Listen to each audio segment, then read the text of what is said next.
What's going on? It's your boy, Mr. International, and I'm here with T. House of Heat. What's the deal, everybody? That's what's up. That's what's up, man. And we got a special guest in here, y'all. TBC, man. Go on and introduce yourself, OG. What's up, everybody? It's Ernesto from Bully Campline. Yeah, man. It's definitely an honor, you know what I'm saying, a pleasure to be up here in the studio with you, man, here on the Exotic Network, representing TBC. You know what I'm saying? This is the house of TBC, man. Everybody knows that. You know what I'm saying? Our boy Ant-Man, you know what I'm saying? He holds it down. But you know what? We're going to get straight right into it. Right? We're just going to jump into it because not a lot of times does the public necessarily get to sit down in front of somebody like you and really just get to chop it up. You know? Right? You busy making moves. I just seen you recently got a dog off in Brazil. No, I sold one to Brazil probably like a year ago. Okay. A little bit more than a year. Yeah, that's what's up. You talking about the dog Sucio? Yeah, Sucio. Yeah, no, he was sold to Brazil about a little over a year. A little bit over a year, huh? Yes, sir. So, how was it like as far as you showing up to shows and things of that nature? Like, are you at shows or is it very selective? You know what? Recently I've been very selective, but before, when I first started, I was at every show. But then you get to see what shows you want to really hit, which ones are really, throwing you out there with your dogs, and pretty much you pick the best ones. You don't want to go to a little small show and get no, exposure. You want to go to the ones that are really getting a lot of crowds and stuff like that, and that way a lot of people get to your dog. Yeah, for sure. And what are the biggest shows? What are the biggest shows to you right now? The biggest bully shows, man. Right now, so far, the biggest one is the West Coast, the Bully Expo. George, shout out to George, man. Yes, sir. Shout out. And that's once a year. There it is. Once a year. Yes. Number six. Yeah, so besides that, I haven't been to any other shows. I mean, that one pretty much brings all the people that together. motherfucker said, he said, that's the only show I've been to, goddammit. You know what I'm saying? Don't know that's matter. Man, hey, so since that's the only show you've been to, man, tell me about, because Bully, the Bully Campline, you know what I'm saying? Y'all about what? Roughly almost 10 years. 10 years now? Y'all been rocking? I think George could give you a little better how long you been down with the camp? With the camp, I said about good maybe 7-8 years. 7-8 years. So, and George was already, he was rocking, you know what I'm saying, a little bit before, you know what I'm saying? Was you there from the ground up? No, sir. I met him. TBC had already started when I met him, and he was already doing it big with Miyagi. So, I mean, I couldn't tell you exactly when he started with TBC, but I know he's been there, for a while. But you didn't come too far after. No, I don't think so. I mean, I couldn't really say, but I mean, I don't believe I did. That's right. So, I asked those questions, you know what I'm saying, to kind of lead into my first question, like, what was the first Bully Expo like, you know what I'm saying, coming from a TBC member? Like, we just recently did the behind the scenes of 6 and got to show the world everything, what it was, the red carpet and the setup and all that. But, like, what was the very first Bully Expo like, man? You know what? Actually, that was a really good show because TBC was known to not be at shows. They're just known for the best dogs out there. So for a TBC to have their own show, it really brought in a lot of people to, check out the dogs, and pretty much it was a real success, in the first one. And after that, they all just started coming together and, got bigger and bigger as the years went by. And how did it feel to be a part of that, man? Just to see everything unfold, bro? You know what? It feels good because when you get in a dog game, you don't know what you don't know what to expect. You can either succeed or fail. So that's for me, it was an honor, to be part of the success. So what got you into it? Like, was you like working your job, or was you young coming up? I mean, I'm 40 years old, man. I was born in way back when the homie Pusha P, man, should be clowning and shit, talking about I'm old and shit. But back then, you know what I'm saying? It's like, was it like, yo, this is the game that's about to blow up right now? Have you always been breeding? You know what I'm saying? Was it just something like, yo, I see an opportunity and I'm gonna jump on it? What was it like when you jumped in the game? When I first jumped in, I've always had dogs since I was young. And one time I was at work, and one of my coworkers, he was telling me he was going to dog shows, and he asked me to go with them one day, and I seen like the vibe and how everything was. You see a lot of nice dogs that you don't see out on the street, whatever.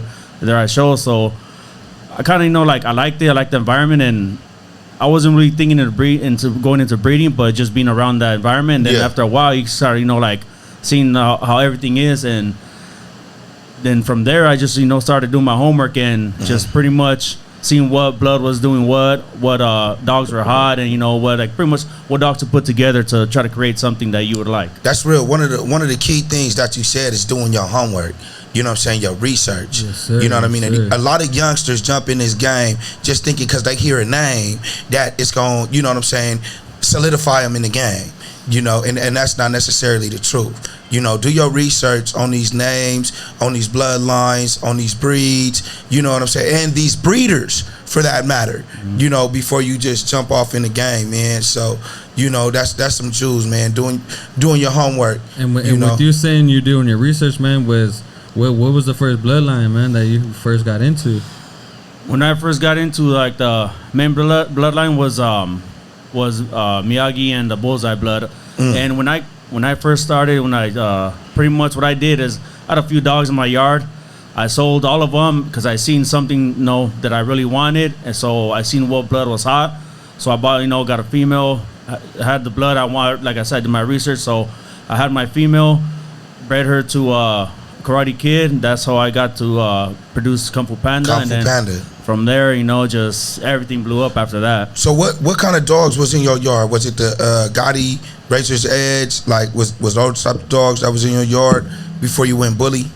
It was more Razor Edge, more of the Oscar Blue Pride kind of blood right there. Like the I can't remember the names, but he had a few of them that were pretty known back then too in the Razor Edge community. Yeah, so, yeah. You're not talking about like Disciple and all them. When he had at that time when I came in, he had like Easy Rider. Easy Rider, okay. And then a couple Tommy Gun, a couple tries, but yeah, that's when I came in and I excuse me, and I had a couple Razor Edge dogs, and then I started seeing like as time goes by, you see your vision getting better and better, so you start seeing dogs that you never seen, like, oh, I kind of like that dog better now, like damn, because a lot of people think they have the best dog, of course, which hey, every dog is beautiful in my eyes, You should, right? Yeah, that's why every dog is beautiful in my eyes, but your vision only gets better and better. You start putting things together to put the perfect dog with the qualities you like, and pretty much your dream dog, and it takes time. It's not overnight. Yeah. Facts. That's factual, man. So all you young breeders out there, just understand if you ain't in it for the long haul, then this might not be the game for you. This ain't no overnight get rich quick scheme. You know what I mean? It's only for those that can stand the test of time. So with that being said, bro, what was it like? Jumping into the TBC, crew, right? In like we talking like 2018, 2019. Well, when I was there, it was a different experience, more like family oriented. Everybody, supporting each other. Everybody, talking about ideas, how to do, like different things, how to make everybody, be successful. Just advice, pretty much, because you want everybody to be, be looking, good, shining, right. So yeah, we was always like a family, always, trying to get better at everything. So as a team. Did you guys do like different colors, or you guys were just all breeding the same dog, or were you guys all doing different stuff, or how does that? Was it a vision? Like, did George give out a vision, like, or without it having to be said, like, yo, this is the standard of TBC? Because like I know your style of dog is a little more, you know what I'm saying, like bulkier, muscular, you know what I'm saying, thicker head, you know what I'm saying, thick dog. I like that kind of, you know what I'm saying, bully, you know what I'm saying, opposed to George is a little more, sleek and, you know what I'm saying, more tight, you know what I'm saying, and so forth. So, just let's talk a little bit about that, bro. Well, I always personally like the Miyagi look, the headpiece, the eyes, all that. So I wanted something with that kind of look, So like I said, when I bred with Kung Fu Panda, she was real. His mom was real small.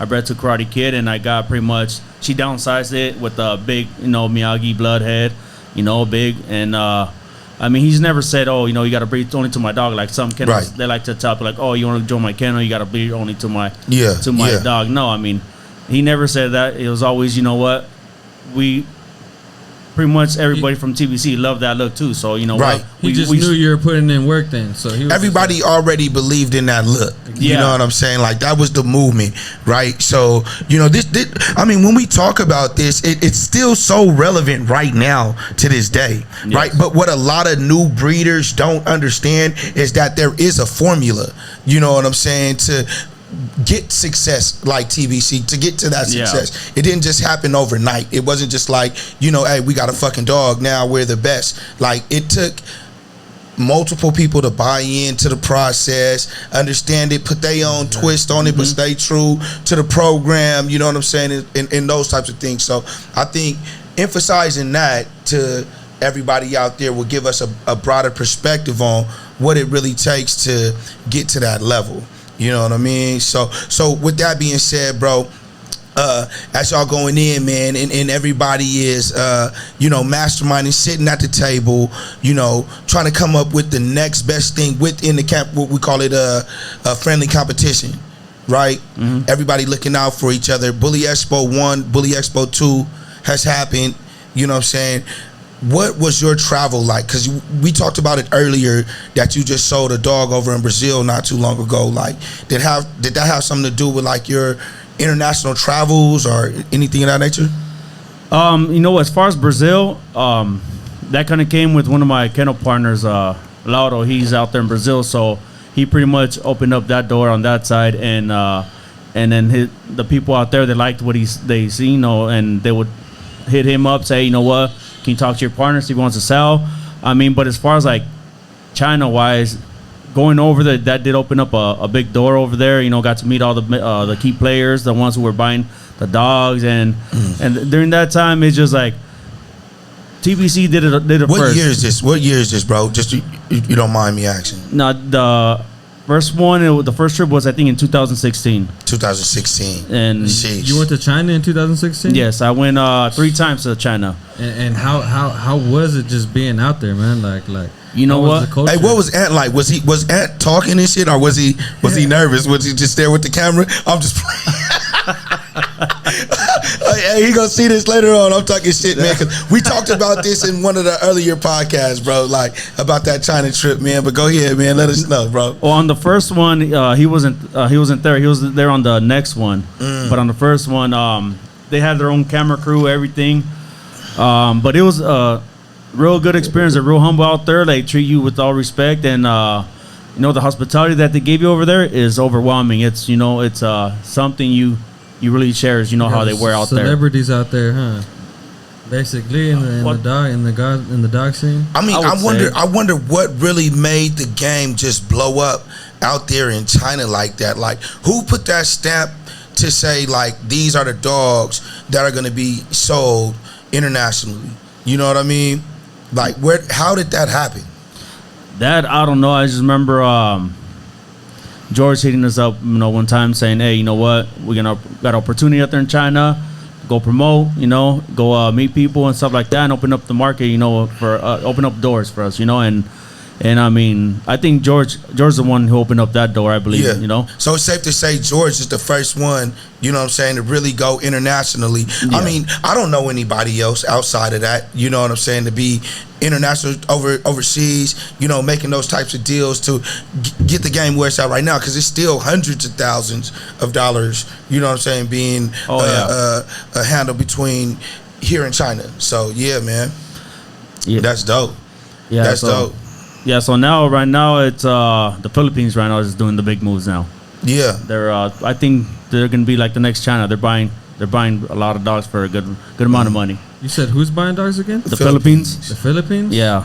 Have you been there yet? No, but they want to throw a dog show with me, so I'm looking into that. I'm seeing dates and when I could go and stuff like that. Yeah. So is a TBC crew rolling out, or is it just you solo bolo? Is that how you rolling?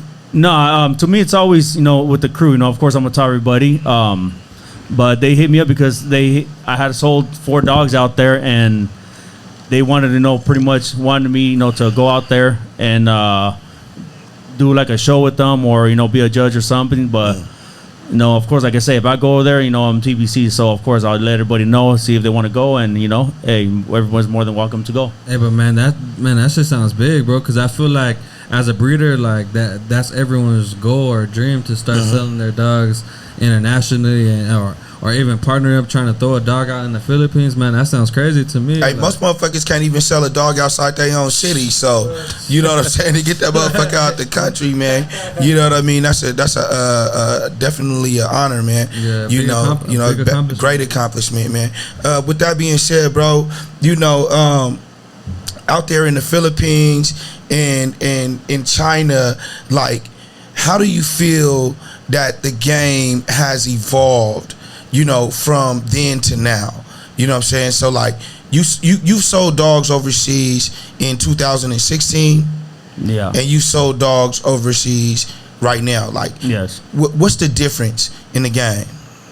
You know what? It all depends on the country, because I know China, they wanted more of the American Bully look, and when it first happened, when they're first buying them. Brazil didn't care. They're like more exotic. So every country has their own little look that they're looking for, So I mean, yeah, like I said, it just depends on the country.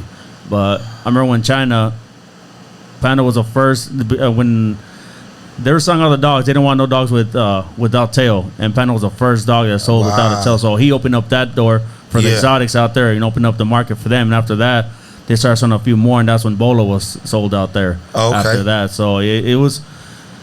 It all depends, like I said, on the person, on the country. So that's pretty dope. So check it. I breed Frenchies, man. So when did the long tail and dark tail like when did the long tail come about? Before we go into that, bro, not to cut you off, T. Yes, sir, yes, sir. You know what I'm saying, but to interject, man, because we're gonna dive right into it, because this breed is only like what? How old would you say the Bully breed is? Yeah, I couldn't even tell you that. What, like 15 years old? At least 15. Yeah. Right? At least 15 years old, right? So this breed hasn't been around for that long. So the long tail and so forth had to be interjected with the pit bull and the English bulldog, right? Or some type of other terrier, smaller terrier, so forth. So I said that to say this, like, what was your first interaction with, because now they're calling it hybrids, right? Like with the Bully, like, did you see the Bully already made, or did you see the Bully being made? No, I seen it already made. But I think it's to me, it's funny how everybody starts coming out with all these different names for everything now. It's just, and they make it seem like the name is a blood. It's not a blood. Like, right. Exotic is a look, not a blood. Now they're talking about nanos. Exotics went extinct, I guess, because I see some tall ass. They call them nanos now. They're like 14 inches tall, and they're supposed to be nanos. Oh, so shit, that's like a pocket size. yeah, so they're like just throwing words around everywhere now. Yeah. It's for, I guess, maybe trying to make some sales. I don't know, but yeah, it's getting a little ridiculous on the names now. Just breed the dog. If it's small, it's small. If not, oh well. You know what? I think one of the major issues in the game right now, man, is that a lot of people don't really understand what it takes to actually breed. So with that being said, like, what are some of the ups and the downs that you can share with, these young breeders coming in the game, or even experienced breeders that may not be as experienced as you? What type of information can you share with them as far as like the ups and the downs in the game? I mean, the ups, of course, is always, you produce something good. A hitter, make money off your stud or your pups, but the downfall is always, it's not always good. Just be ready to lose money, because if you don't have money to lose money. Don't get in the game, because I know too many people who want to breed, but they can't even pay for a C-section or just something. Like, don't get in the game if you can't lose money, because it's going to happen 100% to everybody who's really pretty much breeding, and I've lost thousands and thousands, but hey, yeah, I've made good money with it too. So it has its ups and downs with that. You just don't only see glamour or just any kind of success, because you also got to put work in. You can't just be a new guy come in thinking to sell your dogs for 30,000-40,000. Yeah. Nobody knows you. They're gonna buy a dog off of somebody they already know before they buy it off you. So you got to make a name for yourself. First of all, be known to produce dogs. That way people, come to you because they know you're producing dogs. So your clientele will grow also. What was the first ticket that you sold your dog for? What was that first ticket? The first one, I think it was like 25,000. That was a long time. I sold him God damn, wait, this motherfucker said $25,000 was what he sold his first fucking puppy for. and I sold that one to a Raider player. Oh my And God. was that a boy or a girl? It was a boy. It was a tri boy. Fucking A male. boy? A male Oh tri. shit! That what?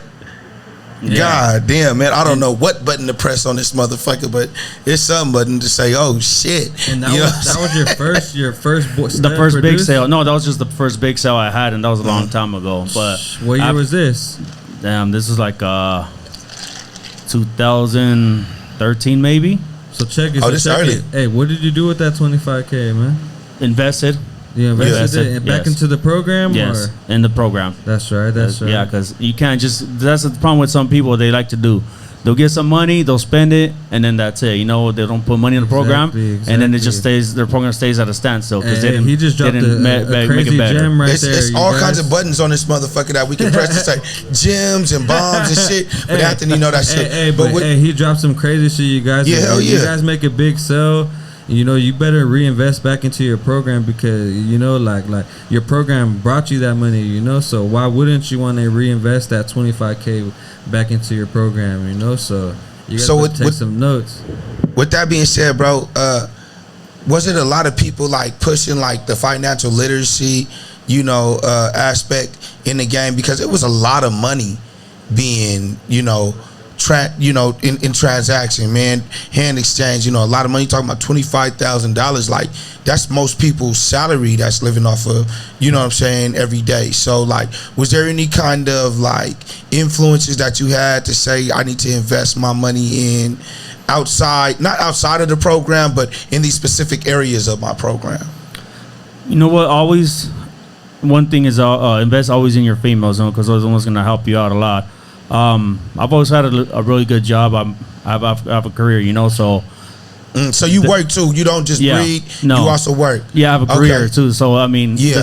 the dog thing, I was blessed to be successful in. So I have, right now I have my girl doing that side while I'm doing other stuff too. So have you ever thought about just breeding and leaving your 9 to 5 alone? Because I know, goddamn it, I do. Sometimes, like, you know what? Fuck this, Bro, man. we're just talking about I'm just that, finna breed, man. You know what I mean? Oh yes, I've done it before. I did it for like 3-4 years, but after a while, you're just like, I'm a person that gets bored easily. So, and More of a challenge thing. yeah, and then I'll start drinking more. I get bored. Because It's like a this is party. what we in our element, you know what I'm Yeah. saying? When we breeding these dogs and shit, and it's easier to kind of fall more lax because this is more of who you are, opposed to having to get up, go to a 9 to 5, be on another motherfucker's program type shit. Yeah, for sure. Yeah, no, but definitely, I already know I'm pretty confident I'll be able to do that again within next year. Just pretty much try to just retire. Just be doing the dog stuff. So what's the next? Oh, you know what? No, I'm just gonna, man. Hold on, man. Go to a bomb. Do you see bomb on there or something? Stop the cap. Wait a minute. I don't know where it's at. Anthony was supposed to be controlling the motherfucking boards, but he act like he fell off. Him and Piers over there, you know what I'm saying? Goddamn running a 52 shuffle back there, you know what I'm saying? Huddling up and shit. Drop a motherfucking bomb. You're not gonna keep talking about me like Yes, you ain't I had am, the chance to work these motherfucking boards for the past 7 months, nigga. Man, bro, can you just drop a bomb? I got something to say. Drop a bomb, please. Just drop a bomb. Drop a bomb. Hey, where the bombs at? Hold on. There we go. I got a bomb. All right, yeah, back to it, man. Hey, Ernesto. Bomb. That sound like the police, right? Knocking on your door. No, you got Officer Dickhead. Officer Dickhead, look. He made it real fucked up. He made this real fucked up because I respect the game, man. And the game is true and the game is real, man. But I'm from it and it's in me, not on me. So with that being said, man, I wanted to chop it up with you because you're definitely, from what we've understood and heard, you know what I'm saying, a real Stomp Down Day One TBC member, man. What do you feel about that post that was just made about Giagi, man? What have you seen that? No, which one's that one? They're saying that the father of Giagi is not the actual father. They're saying that that George is falsifying documents, man. What's your outlook on that? I mean, to me, everybody's always gonna make up a story just to make their studs stand out, to give them more publicity. So they will want to breed to his stud because, you know, say Juggy's producing, they'll be like, oh, he's really off of that dog. Well, I'm gonna just go to him if that's really the dad. I'm gonna get good dogs. No, it don't work that way, for one thing. Second of all, I mean, he looks just like the Miyagi blood. He's right there. So I mean, I don't know. It's just, to me, you're always gonna hear negative shit and just leave it alone, and it's not true. Is this the first time that you? Because like me, honestly, like, because I've known, like, I'm not saying like personally. No, I'm about to hop in right now. No, don't wait. Chill. Don't let this mother. Y'all got your own 45 fucking minutes, man. We over here doing what we doing. I know. Hey. We over here going crazy right now with the OG. We over here going crazy right now with the OG. Clap it up for the OG Ernesto, man. Yeah, fucking drop a siren. Look, so anyway, like I was saying before we so rudely interrupted. You know what? Get your, He feeling some kind of way, bro. 15, I'm gonna be quiet. You know, George really, like I said, I don't know him like as personal, but I know of him. I've been around him. I've been in his presence. You know what I'm saying? My OG partner, Boo, they used to work in the barbershop together right over there in Victorville off of Armagosa. Okay. You know what I'm saying? So I would fall up in there and they be doing their thing. So I always know, you know what I'm saying, to be a upstanding dude. Mm-hmm. You know what I'm saying? So these accusations coming at him, you know what I'm saying? Like, this is the first time that I've ever, you know what I'm saying, heard of these type of accusations. So I wanted to be the first on the Exotic Network to really, like, you know, get the insight from a TBC member, you know what I'm saying, to kind of just, like, you know, lay it out. Like, I know George at some point in time gonna come up in here and speak his piece, you know what I'm saying, about the situation, but, you know, you've been there from day one, so I just wanted to get, you know, your insight on it. That's why I asked you that question, bro. Yes, sir.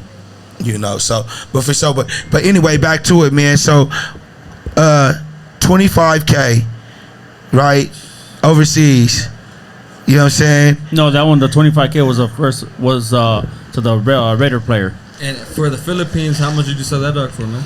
I sold 4 dogs over there. Each one was 45, and one of them I still co-own, so I'm still, you know, doing business with them out there too with one of them. That cone was a boy or girl? It's a boy. It's a Limonero. What's your hot stud on the yard, bro, right now? Because, look, I looked at your page and everything is gone. It's like you ain't got shit on your fucking page, dog. Like, ain't nothing for fucking sale, nigga. Like, what's really good? Yeah, talk about it. I got some crazy shit. That's why, I mean, when I make a sale of something I keep, it's for a reason. It ain't because I needed money. It ain't because trying to just get rid of dogs. I'm tired of them. No, it's for a reason. I got a little stud right now that he's pretty fucking crazy right now. He's only 2 months right now, but I'm gonna bust him out. Who's he off of? Talk about it. That one's off of Todo Loco and my lemon drop daughter Envy. Ooh. And you said it's a try? No, this guy, he's black. Ooh, taking it back to the standard. Take it back. Why this nigga keep busting in our fucking interview, man? You know what I'm saying? Come on, bro. You got your own 45 fucking minutes. Yo, put an extra 10 minutes on the clock, man. Like, shit crazy. You know what I mean?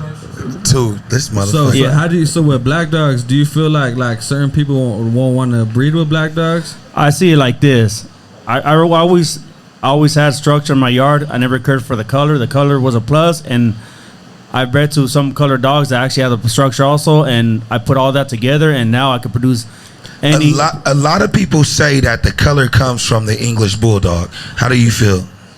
I couldn't say yes. I couldn't say no. I don't know. Whoa, shit! So what a lot of people don't understand is your black dog can probably carry. We just gonna keep the whole interview, y'all. Don't worry about this. What we doing? To me, the structure is number one, and if you have a crazy ass dog, it don't matter what color he is. If he's crazy, he's gonna be something in the dog game. It don't have to be. What do you feel about the Frenchies being implemented into this bully blood? Like, do you see a lot of that? Are you acknowledging that right now or no? No, not yet. But to me, I wouldn't do it because you're taking away the structure, you know, like bone and stuff like that. Yeah, you want to go smaller, but you're taking stuff away also at the same time. Right, T, because I know your generation, y'all see a lot of, you know, Frenchies mixed with the EBs, with the bullies and all that and all that. I actually have a buddy, bro, mine bred his micro bully, bro, to fucking to microchip with Frenchie, bro. How do you feel? How do you feel about that, man? How do you feel about that? To me, honestly, anybody could do whatever they want. That's not my business. If they want to go ahead and breed it to a horse, I don't give a shit. You know. I heard you guys say hybrid earlier, and what is that? Hybrid bully and EB? What is that? What is that? It's the bully and the EB. Like, a lot of people are talking about the fact that the bully has been bred long enough to where, you don't have to bring back to the EB to make it a complete bully. So when you take it to an EB or a Frenchie or anything else outside of a bully, it's considered a hybrid. You know what I'm saying?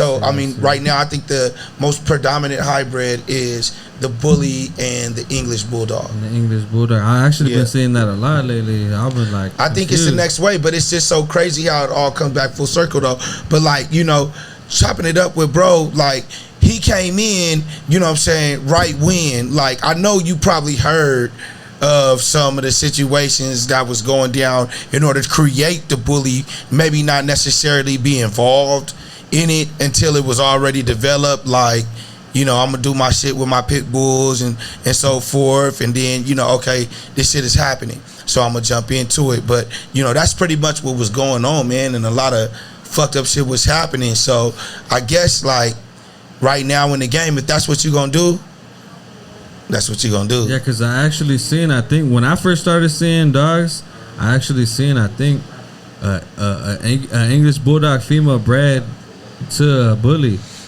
It's a lot of people right now that won't admit that their fucking yards started off of fucking EBs. Like, documentation is falsified. Don't get on the fucking show with Mr. International if you know that I know. You know what I'm talking about? Like, you know what I'm saying? Those motherfucking papers. But it is what it is, though, man. We're not going to get into all that. We're just going to keep it funky and true, man. All about the motherfucking breed and all about the motherfucking hustle. Like, this is what we do, man. We sitting here with a original TBC member, you know what I'm saying, broke it down to us from the motherfucking beginning. Like, I'm talking about the first motherfuckers to go overseas and sell a motherfucking dog for more than your goddamn daddy make. You dig what I'm talking about? And you know, come back to the States and set a trend, man. So this is dope, man. I appreciate you, bro. Yeah, I'm gonna give you a horn. It should have been a motherfucking clap, but I'm gonna give you a horn too, liven that shit up. But so anyway, bro, what's up next, right? Like, what we got going on in the yard right now, man? What's your main stud? All right, so right now I have that black side I was telling you. He's gonna be coming out, like I said, pretty soon. I'm gonna do a little photo shoot, a little video with Anthony. But keep the name. No, his name is Black Superman. Superman. He's Black Superman. He got some crazy. Yeah, I was thinking of a name, and I was listening to my playlist, and I was like, man, this boy got muscle already, real young. I was like, you know what, this boy is bad. I'm gonna name him Black Superman, and he's gonna come out pretty soon. And I love the structure he has on him. Probably the best structure I've had to this day. That's how much muscle this little boy has. How many years? How many years did it take to make this boy? Shit, I would say about 2 years. 2 years? About 2 years. That's a lot. A lot of motherfuckers like, oh, 2 years. Like, motherfucker, that's like 6 breedings. You know what I'm saying? Yeah. That's like 6 breedings minimum. And a lot of people don't understand how much work you put into that, right? Like how many females did you use to make that boy? Exactly, yeah, because you got to go with one female, then get the best one, go to the next one, and just it's a chain reaction, you know. But yeah, I mean, I have that, and then I also have 2 more coming out. Those are barely like not even 2 weeks, so I don't want to speak on them yet until they're. Okay. You know what? But those motherfuckers are insane too. One of the things that, you know what I'm saying, I wanted to address, and since we got you here right now, you know, a lot of people are starting to try to stake the claim that you can get the color the structure with the color right now. And like me personally, my personal opinion, if you don't go directly back to structure, like the black, the pie, the brindle, you know what I'm saying, the structure, you cannot get the structure. Like, I don't think there's any real structure inside color to this point. You know what I'm saying? Like, how do you feel about that? That's true, because color is easy to get, like they always say. Structure, everybody can say, oh, but that's one thing I've noticed too. I've seen a lot of postings of people saying, oh, my dog has super crazy structure, and I'm looking at him like, that dog has no structure. Like, there's levels to this dog game, so somebody's gonna think their dog is real crazy structure and all that, and then the next man like, hey, actually don't. You'll see when your vision gets better, you're gonna see that you actually didn't, because there's times where I'll look back way back in this, I'm like, what the fuck was I thinking with this dog? I actually think he was like crazy, and I'm like, he ain't nothing. Like, man, no. So structure is harder to get. So if you keep breeding structure with structure and just pretty much get that locked in, I mean, like I said, you breed that to a color to just get that gene in there, and then you just keep it going. So what you're saying? So you breed for structure. So what about size? Do you really care about size really too, or is just all structure for you? It's all structure, but all my dogs are short. So I mean, I think size is a wave, bro. Yeah. I think size is more of a wave. You know what I'm saying? Because we go from the standard to the pocket to the mini to the micro to the nano to the, you know what I'm saying, inky binky, whatever the fuck the next word is gonna be for the super smallest dog, right? Exactly. Right. So, but like the formula, right? The DNA, right? You know what I'm saying? What we trying to consistently breed into whatever breed we're breeding into is what we own. So like those original dogs, when I say original, I mean like structure outside of color, right? We're talking about where did the color come from. We kind of touched on that, right? Mm-hmm. But we know where the structure comes from. The structure comes from that particular breed that was emphasized, the bull. Yeah. You know what I'm saying? Whether it's bulldog, Frenchie, or bully, or XL for that fucking matter, or pit bull, or any other fucking bull. This is our culture, right? That we're talking about. That structure comes from those original colors, right? Black, brindle, and pie, and cream, and white. You know what I mean? Mm-hmm. So with that being said, 5 minute mark, ding ding ding. Oh, he is. Wow, really wanted to jump in there on us though, man. Yeah, because one thing too, I rather breed to a dog that's a little bit taller. Because I hear people say, "Oh, I got a little small dog." That small dog, straight legs, no bone, just small. You just have a small little dog. I don't like those. I rather have a little bigger dog, maybe like micro pocket, whatever, but super crazy ass structure, big ass nice head, everything all around. I rather have that, breed to that, than a small ass little dog any day. And would you say that because you'll have more puppies, or you just want a bigger female? No, it's just the way it looks, like just how it looks. Like, I'd rather have a badass looking dog, even though he's taller, than to breed to a small dog that don't, pretty much, they're not going to give you anything. Look or function. Yeah, I'd rather have that structure. You're talking about the boy though, right? You're talking about the boy? Yeah, if I breed to a male, if I have a female and I breed to a male, I'm always gonna go with that structure. I don't want to. Yeah, of course I'm gonna get a real tall dog like XL, but I'm gonna go with something short, but that has that structure, everything I'm looking for in a dog, rather than a little small 8-9 inch. Supposedly that they're out there, people saying, with no bone, no this, no that. I'm not gonna breed to those if I don't like the structure. Bolo or Bozai? You got to choose one. Bolo. Go. Bolo. Miyagi or Giagi? You got to choose one. Go. Oh man. See, all this is foreign to me. See, it's like I bred to both, so I've gotten some real good stuff off both of them. So that's gonna be a tough one. You got to choose one, man. Take a drink, nigga. Take a drink, nigga. I'd say Giagi. What do you feel about the cloning situation, man? Like the whole situation. How do you feel about that? A dog was cloned. What was your experience in that? How did you touch on that? Like, what was that experience to you being part of the TBC team and your kennel partner just cloned a fucking dog? To me, that was crazy because nobody would ever thought of that.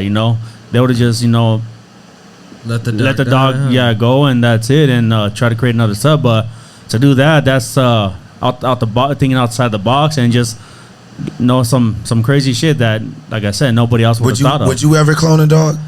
Honestly, I mean, I would clone it. He's mad. He don't want me to finish. Go ahead. I would. It would have to be that one that, you know, that's, you know, also specialty too. Do you have that one that we finna get a clone of? You know what? I have a female that she's real close to me right now. But I don't know if I'll clone her because she gave me a litter and she kind of already cloned herself. Damn. So I don't know. It would be that's big.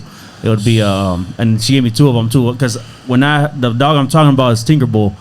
Everybody that went to my yard always wanted to breed to her if it was a male, and now she gave me 2 of them, clone of her, 2 males also. So oh wow, yeah, 2 clones of her as males. I was like, that's what I've been wanting for a long time too. So yeah, that bitch is small. So I'm just hoping everything goes good and they come out, you know, staying healthy and they're good. So they're gonna be 2 weeks and on Tuesday. So I'll keep you guys posted. Bully Expo 7, where you at? You front and center? Oh yeah, that one. Because you wasn't. I mean, what happened at 6? At 6, I didn't really have too much to bring out because I had sold a lot, and the ones I had, I didn't bring. I brought 2 of them out, but I was pretty much just walking around and just, you know, talking to people and drinking, stuff like that, and I didn't really get to put my dogs up there as much as I should have, you know. But this time I'm gonna focus because I have a lot of stuff coming out, so I'm gonna focus more on just doing the dog stuff than being out there partying, pretty much. All right, Ernesto, that's their time. You know what I mean? We're gonna have to get them up out of here. We appreciate y'all, Mr. International. Hey, bro, man, come on, man. Give him that close out. Hey, man. Hey, put it back on the chop it up for me one time, man. It ain't over yet. It ain't over. Shit is crazy. Hey, Ernesto, I appreciate you, brother. Thank you, man. I appreciate you, man. For real, man. Real talk, man. Real talk. I appreciate you, man. Yeah, I'm gonna sip on this Hennessy. Hey, you ain't gotta get home. You know you ain't gotta go home, but you gotta get the fuck up out of our seats.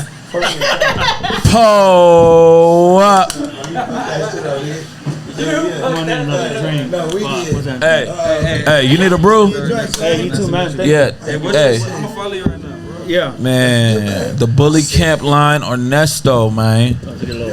Yeah, come on. Wait, you need one of these or you need one of those? How you feeling right now? Bussin'. We get 5 bust-ins. Bussin'. I mean, like, yeah. All that. I need all that. I want them Ray-Bans. Can I get them Ray-Bans? I want to be cool. Like, I'm on the Mr. International. No, you got it. Come on, man. Nah, no, let me get them. Come on, stop playing with me. Come on, man. Come on, let me. See. Okay. Oh, look better than a nigga in his own glasses. You feel me? Easy.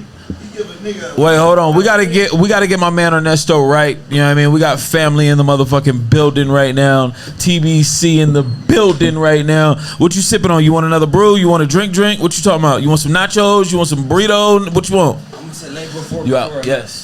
Hey, T did his shit, man. We are about to do the announcement for T, man. So if y'all see this before we do the announcement, T House of Heat is family, man. This is the Exotic Network, man. The team is growing tremendously, and I told you guys we was looking for that Frenchie guy, man. We got 4 Yard. Shout out to 4 Yard Kennels, man. They doing their thing, and shout out to my man T. They gonna be holding it down for you guys with these Frenchies. But right now, we got a bully god in here, and he thirsty. So we gonna get him something to drink, and then we gonna get back to it. My guy, what you trying to drink? Another brew? I got you. All right, so we recording over there, man. But we gotta come over here though, cause I need to really. We got some issues out there, man. So first off, hold on, man. Hold on. We're not gonna start this off without introducing the lady to our right. Your left, all right. Go ahead, P. You already know what it is. It's your girl pushing P. Man, and I'm right here wearing a hat right now that's too goddamn small just because, listen. It's because it's not Pop Kennels. Hey, shout out to the sponsor, man, Pop Kennels. This was not a Pop Kennel hat, man, no. But my shirt got too faded. I had it too long. When we all did the re-up, I didn't do the re-up. I was, you know what I mean? He stole it. I barely found this one. The one I had at the show was like gray. It was so faded. Listen, I had a dusty one. And they called me out on it. Yeah, everybody was calling me out too. I was like, They was calling me out, so I had to bring the hat. You You know what I wear a mean? white guy's hat. Yes, I'm gonna take To this motherfucker clarify off. that, that's his Listen. son? But, yes, white guy's my son, man. Y'all stop playing. But we're gonna put the hat in here, man, just to show y'all, man, this is family in here. This is TBC. This is some real big shit. We've been trying to get Ernesto in here for probably the past 3 years since we started the podcast. There goes my nigga, Mr. International, man. This slick nigga just tried to eat my burrito, B. He look like he coming from. Look at him. He look like he coming from a henny. I don't know. Yo, He looks suspect yo, over hey, him and T killed it. You know what I mean? I want to give them a huge round of applause, clap all of that, man, because they brought it in for my guy Ernesto. But you know, it's time for the closers, B. You feel me? TBC royalty in the building, man. My man Ernesto, where can they find you online, man? We was just looking you up, and you know, of course, I know where family's at, but where can they find you? on Instagram is the Bully Campline _ Ernesto Rivas, and on Facebook is Ernesto Rivas. That's what I'm talking about. That's what I'm talking about. So listen, we're gonna take it way back. Way back. All right. What was that first bully, and why was it a bully? Why was it a bully? I just always liked to know the pit bulls when I was growing up as a kid. So what did they call them at that time? Was it when did the change happen?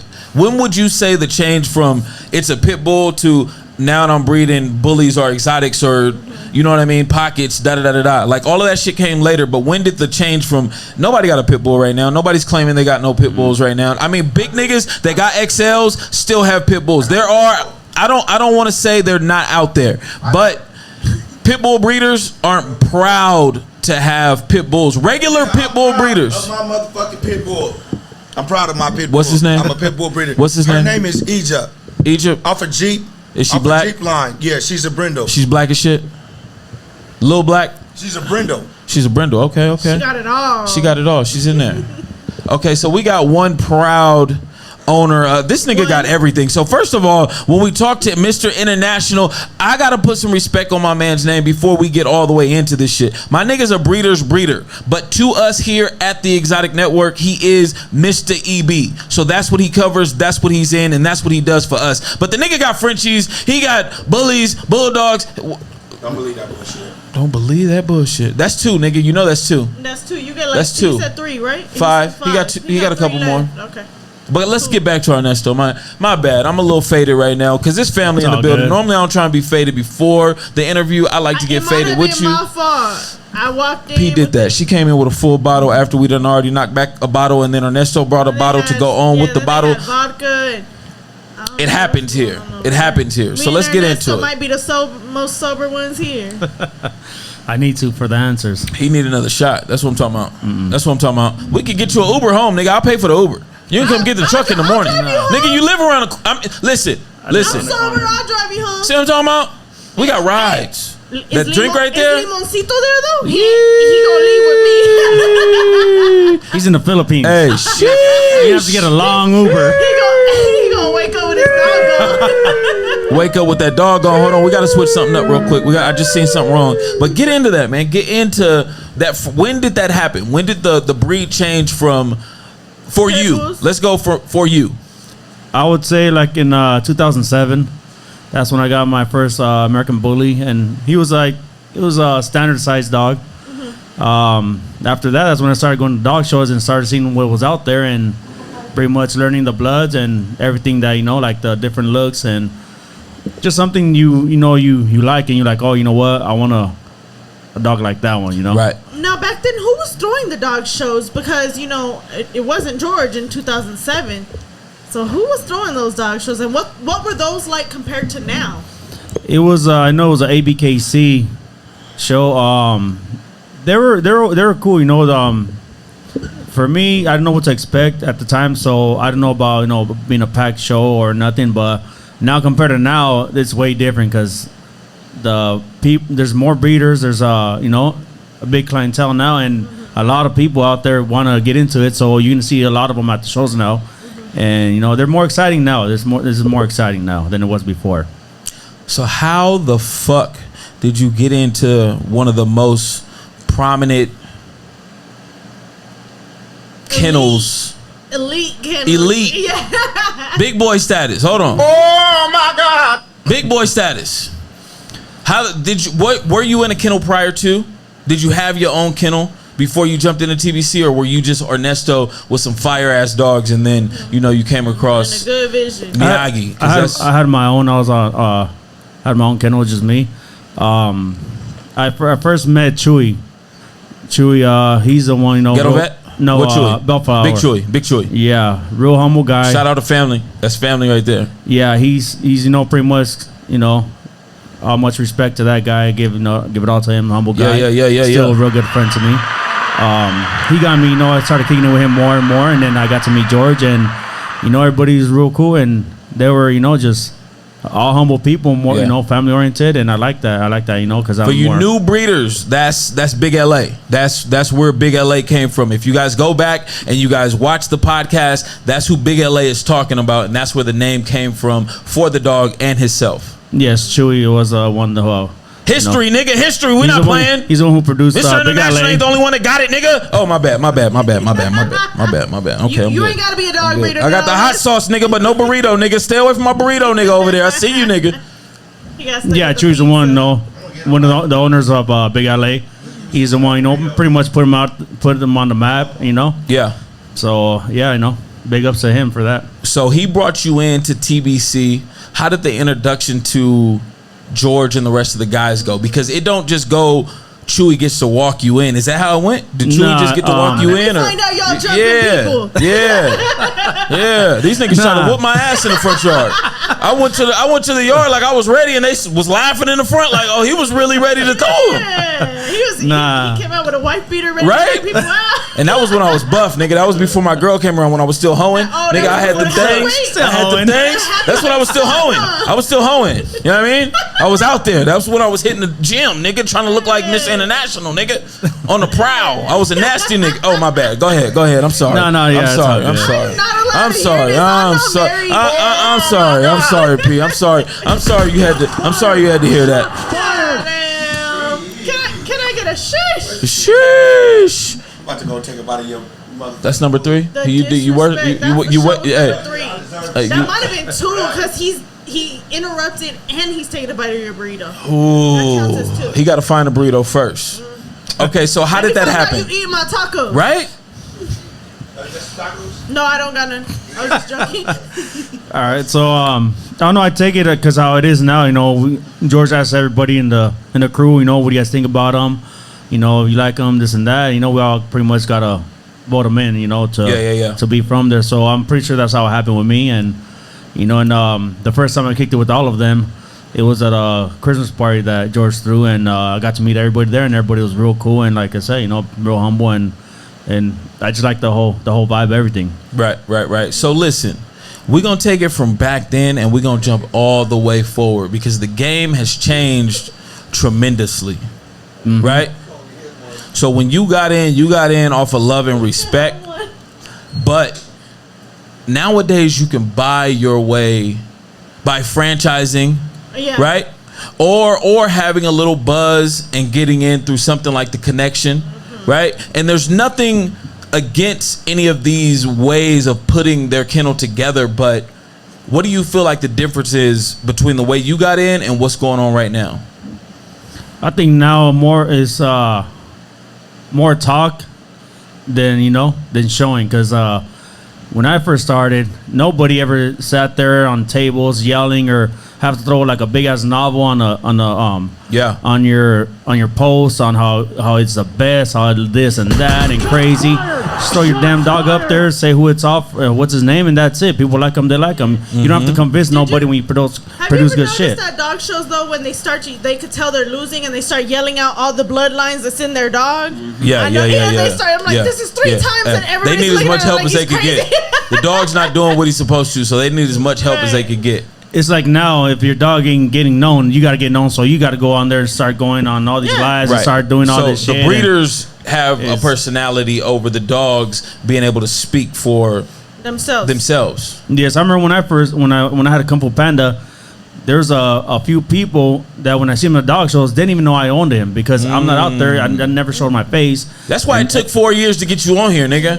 You know what I mean? I'm telling y'all, man. I'm telling y'all, I'm gonna tell you like this: between him and George, this has been the hardest person from TBC. Like, I got everybody else. I'm talking about people from the from Korea, from fucking the Philippines, from fucking all over the world that want to get on this shit. Except him. And my brother was giving me a hard time, but that's how he is. You know what I mean? Like that. I know how to reel him in now. You just gotta have a pair of Reeboks up in here. That's how you reel him in. Bring the classics. Bring the classics. Hey, I got the burgundy he got ones. it. Hey, you should give those away instead of trophies at dog shows. Yeah, and he'll be the first one in line stacking it all. So I'll stock everybody's dog for those shoes. Get like 10 pairs. So since you brought him up, let's talk about Kung Fu Panda. Who was he out of? When did you know that he was special? And why did it end up the way that it ended up? And what would you have changed? I know that's a lot. That's a lot to unfold. He said, hold on. Yeah, because I got questions. Yeah. Okay, so Kung Fu Panda was out of a Bullseye daughter, bred to Karate Kid. Of course, everybody knows that one off of Miyagi. Yep. I actually... that's one thing... come on. Let them know. Sometimes you get lucky. Sometimes, you know the signs, this and that, because you can also put a bunch of blood together and you might not come out with a good litter. And, there might be 3 males from that same litter. Only one of them is producing, the other 2 are not, even though they have the same blood. Mm-hmm. I produced him like 2 years from... What did the rest of the litter look like? There was... was it consistent? Was it...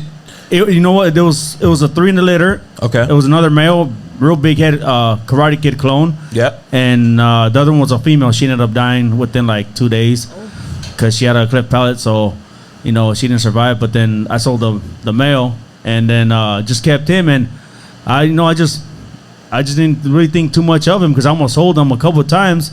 And he would just how old was he the first time you almost sold him?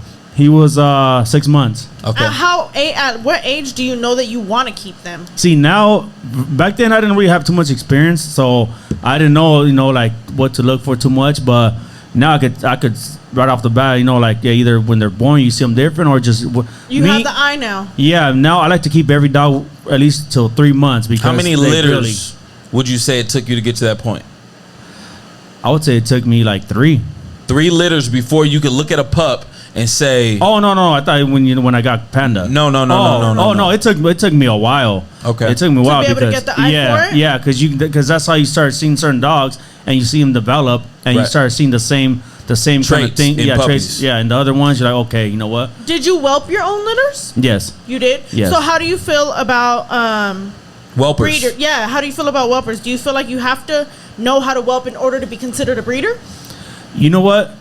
It's a no to me because there's times I've used a couple. Only use one other person. She's a real good whelper, Cookie, from Imperial Kennels. She's a real good whelper. I used her a few times, and that's because I would be too busy. Watch out, I would have to, have to have somebody. I don't want nothing to happen to them if I didn't have no time. It's hard to hand over your litter. Yeah, but how do you know who to trust? At first with her, it was word of mouth, but after the first litter that she whelped, she was really amazing and she knew what she was doing. She's not So did you hear Cookie's name through the grapevine? Yes. Other people were already using her? Yes. So the brand and Cookie as a whelper was already out there. Yes. Okay. Yes. Now that you're at your statue of breeding, your stage. Do you still breed or whelp? Oh no, now it's 100%. I whelp now. You do 100%. Yes, 100%. Because you know what, I've been hearing too many stories. Because Cookie, she's not always available, so now I actually have my girl do all the whelping. She does an amazing job. Because that's a problem with people nowadays. You train wifey. Yeah, that's what you're train. Oh, that's what you're saying. She's a pro she's now. Professional. She's 100%. Another one. She's pretty much the breeder as now. it gets. She's the breeder. Okay, that's how it is. You have to have a partner that's able to pick up what you're not able to pick up, and that's what we talk about a lot. It's a lot of the women behind the husbands behind the scenes. that are the backbones, and we signed up for whelping without even knowing. Well, in my case, if you're gonna marry me, just know you better whelp. Hey, she says the same shit. She's like, hey, I didn't sign up for all this. I'm like, I know, but hey, you know what? Because I'll be out of town. I'm like, hey, we're having another litter. Like, oh man, I got to get ready for I this think I'm again. gonna have to do like a course if they're gonna date me. Right. I want to see how fast they pick up shit in the yard and stuff. You know, and that would be so much fun. Yeah. Right? No, she got real good at it, and now she does whelps all my litters. I don't trust nobody else no more. And that's a problem with the people out here now. They see some kind of money to make, and they just grab Right. They on people's the money grab. they grab people's litters and don't know what they're doing. And I hear a lot of them dying, and it sucks because that's your money right there, you know. Right, and right. a lot of people are lucky don't get into no more trouble for letting their dogs die, because that's not something you play with, you know, somebody's dogs. So we can't keep on, trying to slip past how big Kung Fu Panda was. We can't. This boy was huge, right? He was when dogs was going over to China for crazy amounts of money. You decided to let this boy go. I actually sold them prior to that one. I sold them. Wait. So we got to get back. So you said at 8 weeks, 6 weeks, something like that, you decided you didn't 6 want to months. sell them. 6 months. He said You 6 didn't want to months, sell yeah. them. Because they're not giving me the money I wanted, and I'm glad that I stuck to my price. you waited. Right. And after like within the 6 months between the 6 months and 9 months, Yeah. that boy just blew up incredibly, and everybody was like on him at the So next you show. still want to get rid of them? I didn't want to get rid of him, but the offer was really good, and I made good money off of him already. So I was like, you know what? I was like, I'm cool, but So do you feel like you fucked up? I did. In hindsight. I did and I didn't. Okay. I did because I was attached to him. Okay. I was real attached to him. That's our mistake Yes. as breeders. Yes. We attach ourselves to certain dogs. Yes, and I don't, because he did what he did at his time, and I still have a lot of semen stored at the vet, so I can always breed to him whenever I want, and it's gonna be happening pretty soon also. Watch that because little bitch. He always brings. Holy. So listen, he's still around. Oh yeah, he's still here. here. Oh yeah, your Belinda. Okay.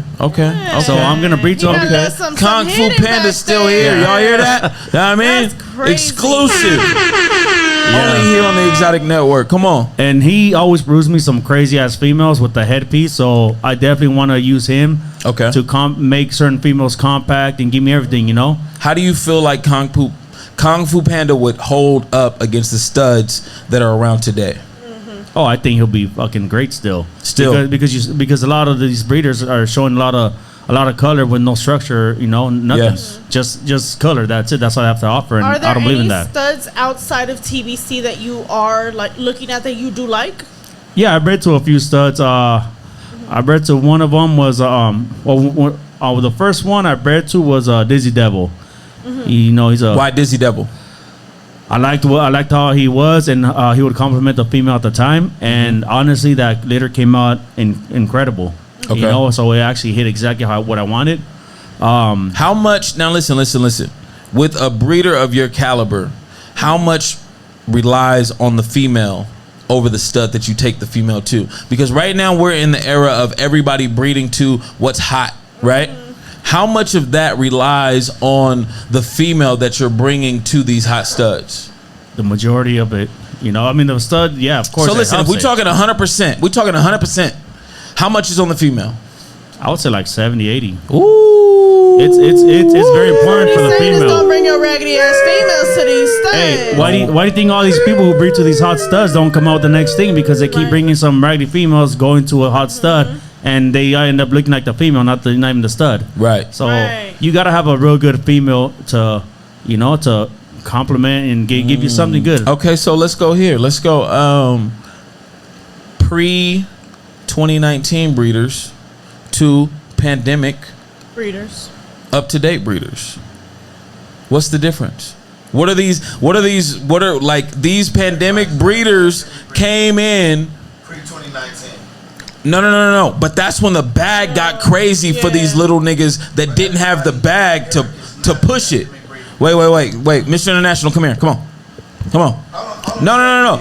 All I'm saying is everybody. Wait. Say it into the mic so they can hear you. Come on. All I'm saying is everybody during the pandemic, is not a pandemic breeder. Like, I know a couple of young homies that was inspiring, you know what I'm saying, to breed, and then the shit hit, and it was what it was, and then, you know, they get thrown into the category of EDDs and PPPs, and, you know, get a couple of thousands and just go buy the next hot stud puppy. So, you know, categorized as a pandemic breeder. I know a couple of them that wasn't. That's all I'm saying. What's still the So what I'm saying is they was doing their homework before they got the bag. Yeah. But they still used the PPP to buy the dog. It's okay though. I'm just asking. In your case. Hey, In your case. that's okay.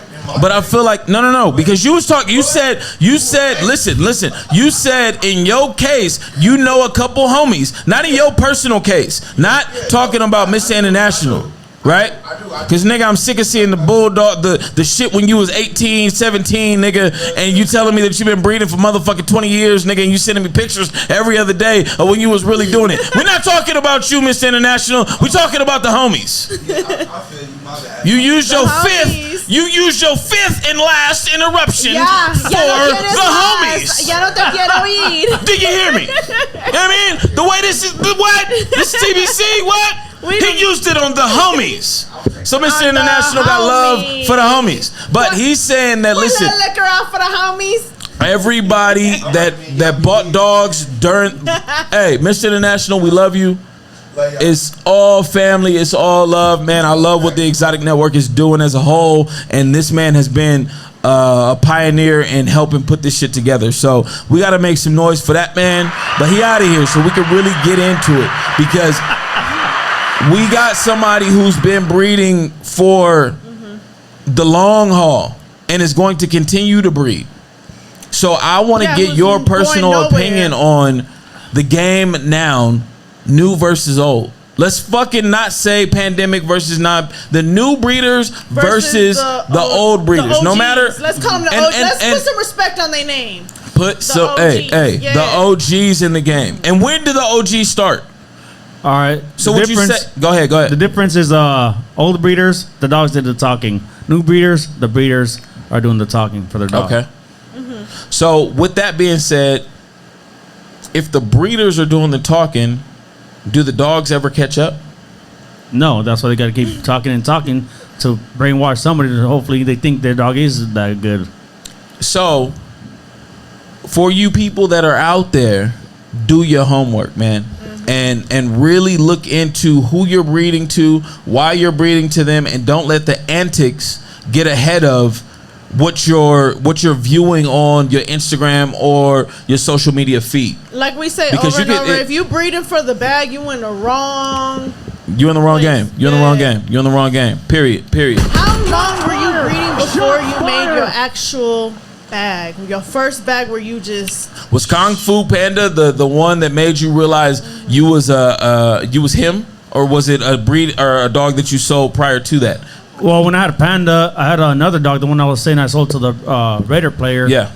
He was. And you had both of them at the same time? Yeah. Okay. I think he was like 3 or 4 months when I sold him, and Panda was like 6-7 months around that time. They're like 3 month difference. And that's when I did that, and that's when I still had Panda. And I took Panda to. It was the first dog show in the LA Coliseum with my boy Edgar. He threw it. I took Panda at 6 months, and he was real tiny still. Real tiny. A lot of people were, keeping an eye on him. And then by the time I took him to the next show, he was 9 months. He just popped completely, and everybody was just like amazed how he just popped. His head, just everything, structure, and stayed real small, So how do you know what price to open up a stud at? right. Me, Because you have your name now. Yeah, so, you TBC Ernesto, so it's different for you. But how would you put that off on somebody who's fresh into the game? I would say don't lowball yourself. Also, just do maybe like 2,000 if you're new. Okay. 2,000. You can't be like some of these breeders. $1,000. And trying to make just money because their dog don't look that good. Right. Because when you have the caliber of the dog, you're gonna charge more for the stud price. Okay. When you're studying out, do you control also what the female you're breeding to? Like, do you pick and choose, or do you let any female come to your stud? It's always good to my nigga. That's why I like her. That's why that's my dog right there. My bad. It's always good to be picky in the beginning to make your boy stand out. Me personally, I like to breed to all my females first because I know I'm gonna have some badass females to breed to. So and then you can see the consistency. So if someone says you gave me this bullshit, you're like, well, I didn't. Listen, look at this. Got you. So you do control the females that breed too. You want for to see them? a certain extent. Yeah, to a certain extent. To a certain extent, and then after that, it's open. Yes. Because you want to see what he's producing too, I mean, because if he's not producing even for me, I'll be like, okay, I got to sell him. When do the prices of these stud fees cap out? What's too much to breed to the hottest motherfucking dog in the world, and you take him back? Yes, sir. Oh my God. I'm gonna give you number 6, nigga. I'm gonna give you number 6, nigga. You had 5. Come on. Come on. I'm in your way. Come on, nigga. I'm just listening. I'm not blocking your way. Oh, you falling in love? You fall in love? Hey, take notes, nigga. I'm him. I'm him, nigga. Am I blocking your way? Hey. Oh, I got his glass. Come on, switch glasses. Hold on, because he might pull off. Come on, I'm gonna give you a. Come on. Maybe this is why I was really killing him. Maybe it's the glasses, nigga. Maybe I had the international Would you like me to get shades you on. some glasses, Anthony?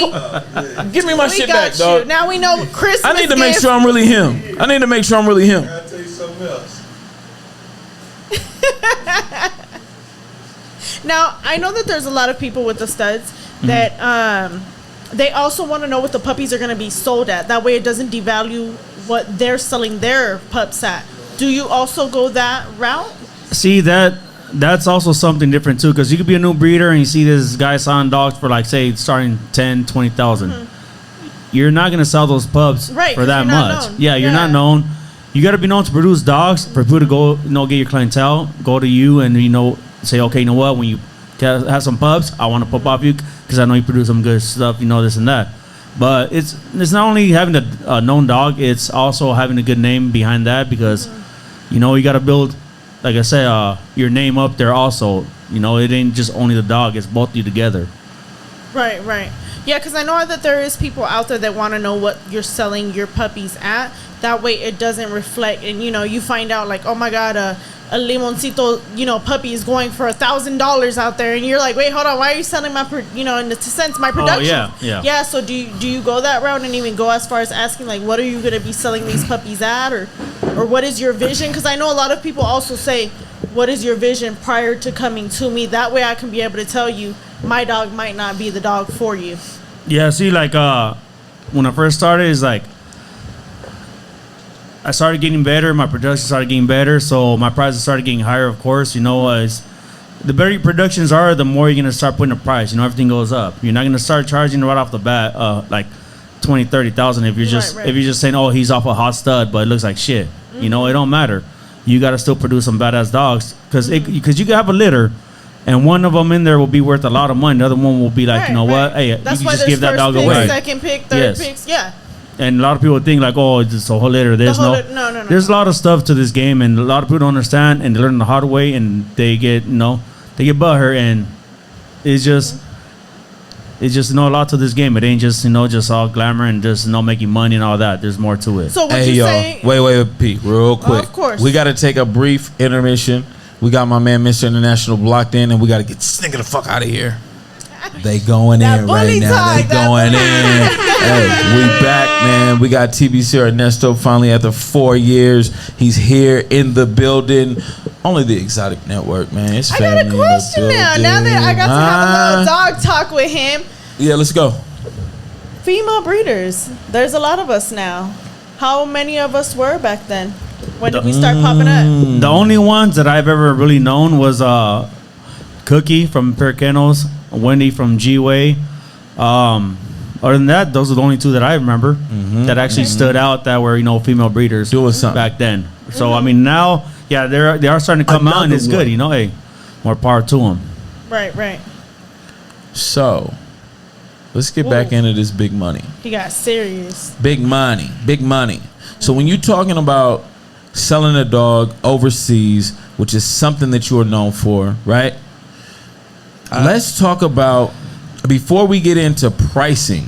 Now let's get into pricing. How do you know how to put an amount on a dog that you are selling across Or season? do you How let long? them offer? Like, how does that work? Like, what do you get the DM and then you look at it and then you shoot them? You know what I mean? That, hey, Ernesto, my friend, buddy. Oh, I get that a Well, lot. because they always go lower than what they course, really than what they got really at wanna home. spend, So yeah. they're like 50,000. So You're like, break well, that if you down. don't How give me that 75. How do those DMs look? Well, see, that's the thing is like the ones I keep, I don't put a price tag. I just say, hey, you know what?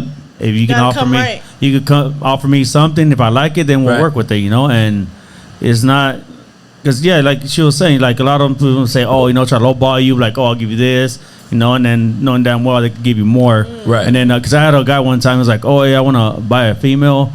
And I told him I give him the price. He's like, oh, I can do this. I got to pay for shipping. And that's one thing these people from These other other countries need yes. to realize. You guys need to stop telling people that you got to pay for shipping, this and that, because the dog of the value is a dog of the value. Right. Your shipping cost is your problem, not theirs. Right. Right. And so they try and include the shipping included with the price that they're paying you. So let's just say let's go low. No, let's that makes sense because you're coming to me to buy this dog. So this is your issue to get Right. this dog to you. Exactly. That makes a lot of sense. yeah, you're not going to devalue your dog because they can't afford the So shipping. it's like me gonna doing a take video more. and they want me to fly there. Right. Pretty much. I want you Yeah. to show up right here, and this is no, nigga. That's It's not the like way it's judging working. gigs. You got to Yeah. pay me to come out. Right. Yes, Yeah. right. Yes. Right. I Okay. agree. Now I got one big question for you because you done both. You him. You know what I mean? We really got him in here, man. Y'all feel me? We really got him in here. I'm talking when it comes down to this international shit. My man done sold dogs all around the world. Period. I think I'm one of the top 3 sound dogs overseas. Period. You heard him? If You not, heard him? If not, maybe number 1. I like that. That's because I Where's don't. your favorite place to go? Philippines, China. Where was the best hey, yeah. place What's the yet? difference? I never Come been to the Philippines. I've been wanting to go, and Watch out that is for- going to come soon. But China, I really like China because, like I said, the way they treated us over there, they took us sightseeing. Visited the Great Wall They of try to butter you China. up to get Everything. that price lower. Right. I know what it is, nigga. Stop playing with me. Oh, my bad. Hey, but you know what? China, they actually they don't lowball. They Yeah. actually pay money. Okay. And one thing too, I remember. Oh, so when it comes to in between the Philippines and China, China's gonna come with the bag. Philippines they're gonna try and work you. Yeah. Okay. But now China is not buying too much, but they've been in my inbox. Yeah. For the female I have right now, Cherry Bomb. Ooh, she's trying But- to get Mr. Cognac to come back out. Mr. Cognac, Mr. Cognac, Mr. Cognac. Oh, my Cognac Johnson. All We'll right, see. man. He ain't there yet. He ain't there. Ooh, nigga might have did a 2-step on the way out of here. Time out. So in between the both of them, China was less bullshit. Yes, they're straight direct. I remember when I was over there, And even with the language barrier, which one had more of a language barrier? China. We had to have a Ooh. translator every single time. Got you. Philippines was more English. They could really relate, or Yes. their Yes. English was a little bit higher. No, they speak English. No, all the yeah. ones that I talk to, they speak English. Mm-hmm. So it's easier to talk to, and do more business with. Right. So that's why they try and get you, my friend, my buddy, buddy. It don't work. Come in, you know. It don't work. I seen a dog look just like your dog, man. Come on. They did not hit you with Yeah, that. I got it. come on. Hey, your boy's Oh, got you a hear Super that? Mario. Oh, you Come hear that? You on. say I can My get a bad. dog looks like same blood, same everything. Everything. I get it for My cheaper. favorite answer Yeah. is like, well, go do it. Yeah. Exactly. Go Yeah. do it. Yeah. So how do you know when to stand and when to do you set a number inside of your head of this is what this dog is worth and I'm not taking a dime less? How does that work? I think that all falls down on how many studs you're getting off of them at the time. Okay. You kind of see. You do the math. Do That's how you the do it. math. Okay. Of Okay. if I he's like already that. if he's already getting hot, you're like, okay, you know what, I could make more than what they're offering. If you're barely putting them out there and you haven't got too many studs or whatever, you could kind of more or less put a price on that too. So it all depends, Yeah. So right now we got like a little, we're gonna go back and forth, right? Mm-hmm. Me and P came up with these, you and Mr. International kind of got into it a little Right, bit, right. These but I'm verses. gonna hand this over to P. You're gonna pick one, and if you don't pick, you're gonna have to take a sip of your beer. You're gonna have to take a shot of some Hennessy. You couldn't leave fucked I like up, these. Oh, you're. I do these on my live. Hey. When you get walked down, I make everybody take a shot. These be fun. Okay, are you ready? Let's go. Okay, I heard you say the Miyagi versus Giagi, and I heard you being indecisive, but I'm gonna let it slide. Let's go. Newberg. I got a little bit of something off of both of them. You know, this is something over here and a little something over here. All right, studying out versus having females. And why? Well, studying out, the stud will make you famous. That's one thing for sure. If you have a hot stud, you can make more money off your females. Okay. Because you have constantly, you know, people coming at you for your stud. Females, you got to wait a certain time period to get pups, and if you might have pups, you might not. You know, so I say a stud. Do you feel you have to be known? Because see, the reason I haven't, you know, I chose to go female route. I feel like you have to have some type of buzz around yourself and the dog. Yeah. To be able to. You got to build that brand. Honestly, I think a badass dog is gonna be a badass dog. If you have a badass dog and you haven't been in the game for too long, people are gonna notice. People are gonna notice. But there's a lot of people that are buying badass dogs and branding them well. So should it be produced versus purchased? Yes. I think about producing. I honestly, my nigga. I honestly believe in producing over buying, because to me, if you gotta buy a stud, that means you're not producing. But if you're producing, you're gonna come up with one, and it's not gonna take a year or two. It might take 5, 6, but you know you're producing, so you're gonna come up with the one you want. So how much do you look down on the breeder for buying? I don't. You know what? That's a decision. I don't, but that's, you know. Because I see some major like right now, a lot salesmen, of the like, studs are bought. purchased. Yeah, or bought. That's because, you know why? Because it's the pandemic. What do you think? I think that they're trying to skip everything and just go straight to getting up to the top. They don't want to do the work. That's what you're saying. Yes. They don't want to do the work. Yes. Okay. When do you consider them an actual stud breeder? Like, do they have to have a certain amount of generations from that dog to start considering it your own? You know what? You got to at least have 3. Okay. Okay. At least 3. And this is a question that we don't have on the pad, but how big does a dog have to be before you can brand that dog as its own bloodline? It has to have some generations. You know, like you have to be 5-6 years in the game. at least. I consider it the 3 generations. Yeah, also. at least 3. Yeah. Yeah. Because you have to have the consistency to be even able to call it your own bloodline. Yeah, you can't just buy a dog and be like, what's my have 3 bloodline? generations and you're like, yeah, that's my bloodline. Gotcha. Yeah. No, you gotta have something that makes it your bloodline. Yes. Yeah. Okay, so does that change the bigger the name of the stud that you like if it's a smaller name dog, right? You go the 3 years, you start building your own shit out. The bloodline is consistent. You throw your name on it, it's good, right? But in this case, you grab a lemon drop. 3 years out, you're changing that from Miyagi, Giagi. You're changing that bloodline to something else? No, that you can't do. No. So that's what I'm saying. When it's that caliber of stud, can it ever be changed? You know what? That's a good question, because Oh my nigga! Oh my god! 'Cause you know what? Where's my button at? Holy, this nigga good. Oh my bad. I'm just coming up with shit. My bad. We need one. We need. Oh my god! No. I would have chose and another one. Oh, I like.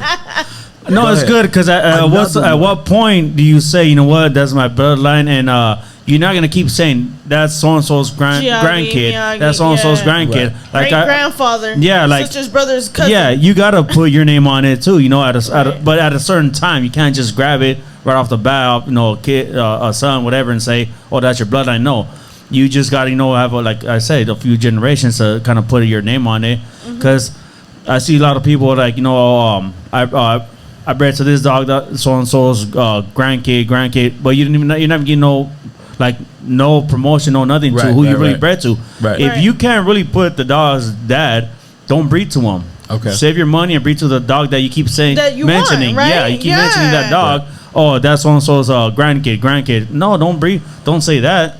Hey, that's so and so's If dad. you like that look, then go to who that person bred Exactly, to. and that's the problem with the bully game. There's a lot of cheap people that they just say it's off of that dog, so I'm gonna get the same results, and you don't. Right. So that's one of the things that we talked about with another breeder that was here. I'm not gonna say names. Y'all gonna have to go back and y'all gonna have to watch the podcast to figure out who I'm talking about. But he said there's cheat codes that are out there, right? You can literally bypass the big stud and go to somebody who's in that kennel and damn near get the same thing, but at a discount. Do you agree or disagree? That's the thing. If that dog is producing some badass dogs, you could. It's not a cheat code, I would say. It's just, you know what? Whoa. Ooh. Go ahead. I'm sorry. It's just you don't want to spend that money to get that result when you could get that same result for cheaper. Right. So listen, now let's go into the family. Let's talk about Giagi to Lemon Drop to GQ. We have Father, right? They're all the same, right? When you talk about the stud price, they're all the same. So why wouldn't you just go direct to dad over going to Lemon Drop? Because Lemon Drop is fucking on fire right now. Because they all produce certain little thing that the other one doesn't. Well, because you said the female is 70%. So that 70% has now watered it down. Not watered it down, but you know the puppy is now 70% of its mother and 30% of its father. So that is now a new production. So when you're going to this stud, you're taking from that. Okay, so production. You're not taking from that one. And so what P is saying is, basically, if you got a fire female, you got to do the history on your female before you decide to take her to one of these. I look at grandparents too. Oh, grandparents. Yeah. How far do you go back, Ernesto? Me, honestly, I just see a dog, I like it, and I see what he's producing first. I'm not just gonna just jump on a dog and just breed to him. I gotta see what he's producing first, right, before I can try to, How many proven productions does he have, and do you just go off of the breeder's productions, or do you go off the productions that are out there? Out there. They gotta be at least past 6 months, because I see a lot of. Well, to me, it's funny how a lot of breeders be like, "Oh, you know what? Dog's a week old. Talking about I got a clone of this, a clone of that." God, yeah. How the fuck you got a clone? Yeah, like how you got 3 weeks old. Yeah, like how you got a clone? It's the same color. It's not a freaking clone. Like that sound ridiculous. Because it has a. Now speaking of color versus structure. Structure all day. When it does come to color, is there any colors you do prefer? Honestly, I love a chocolate tri, and and I could have went to that a long time ago, but because I'm more on structure, I'm gonna get that with the structure I want. So, however long it takes me, I'm gonna get there, and that's it. That's what I'm gonna try to get. I'm not gonna just skip all this, bullshit and skip the structure. Just go straight to the color because that's easy, easy to do. How do you feel about brindles? Me personally, I don't care about brindles. It's just they're not hot in the dog game right now. Nobody really. Won't even look at them. Yeah. They really won't. I mean, the only way I think they'll do them is if they're producing some crazy stuff, What's crazy is I feel like brindle has a lot of the structure, and most people are missing out on it because they're too busy chasing the color wave. Right. Yeah, that happens. They don't like, the all black dogs or the all blues or the all, whites, and they're chasing these other colors. What do you think about the Merles coming over into the bully world? I don't like them at all. Fuck out of here. You don't like the Merles? No. Okay, where do they? You feel like that's an EB thing? Yeah. So keep it in the Frenchie world. It looks good on Frenchie. I ain't gonna lie. It looks good on a bulldog. I haven't really seen a bully that I've loved that was a Merle. I haven't. I like jerk off. Jerk off? Mm-hmm. Okay. Yeah, I like jerk off. Look at the face. Look at the face. Yeah. Look at the face. Look at the face. Is there any breeders out here right now that you do like? That you look at their productions and what they're doing out here, and you're like, I see you. Anybody outside of TBC? Outside of TBC, because we know you guys are doing your thing. You guys are doing so good. You got people out here trying to be like y'all. Hello. I'm trying to think, because honestly, I mean, no, there's some real nice dogs. It's like hard to off the top. It's hard. I have to really think. Yeah. And it sucks because you go home and you'll scroll tonight and you're like, damn, yeah. You don't want to say definitely. That dog. Yeah, definitely. What do you feel like has kept TBC the top breeders for so long? What has kept What you is guys TBC without George, nigga? Stop. Hold on. Go ahead. Answer her question, but that just came off the top of my... Go ahead. I like it. Those are the best questions when they come off the top. Go ahead. No, you good. Okay, so you want me to answer yours or hers? No, go there first, of course. Okay, so what was your question? I'm sorry. What do you feel is keeping TBC on top? What differentiates your camp from everybody else? Productions. That's what makes anybody productions. You can't be a top kennel bringing out some ugly ass dogs. So 100% is productions. How do we keep it together without George? He hangs it up. I'm done. I'm retired. You guys go ahead. I trust you, Ernesto. You take the helmet. You know what I mean? You run ahead. You doing your thing. Da da da da da. Where are we without George? Are we still as big without the biggest breeder by our side? Honestly, I think George is the number one breeder in the world, but we also in the family know what we're doing also, so he wouldn't have to worry about us, you know, like we know what we're doing. And That's what the fuck I'm talking about. You know? And I just got a camera. You're You leaving just gonna him leave my hanging. hanging? You just gonna leave my? Hey, he's so concentrated. Yeah, he's You know like, what I mean? yeah, we gonna be all right. Hey, I I'm got telling you, y'all, George. it took 4 years to get him in here, so I know he thought about every question that we could possibly throw at him. So we trying to throw some curveballs in there. You know what I mean? Because just because this is family, don't mean he's getting a slide. You feel me? Don't mean he's just the same thing. When George sit down, he's not getting a pass, nigga. We coming at him with them questions. So, with that being said, getting back on these new breeders and them feeling like they're doing a little bit more talking than what the productions are showing. I feel like they're entitled. I mean, no, they can. feel They're entitled, excited. Yeah. They're excited, but I also feel like they what are have they to doing do to that the dog world? because they're not letting the production speak for themselves. Because, like I said, I see a lot of breeders that talking about, oh, my dog.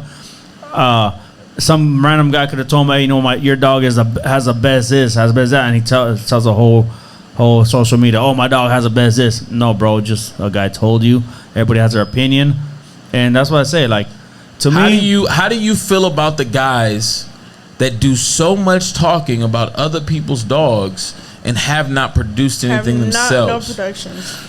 Is there? So listen, I'm gonna tell you my personal opinion on that, and I'm gonna take it to the sports world.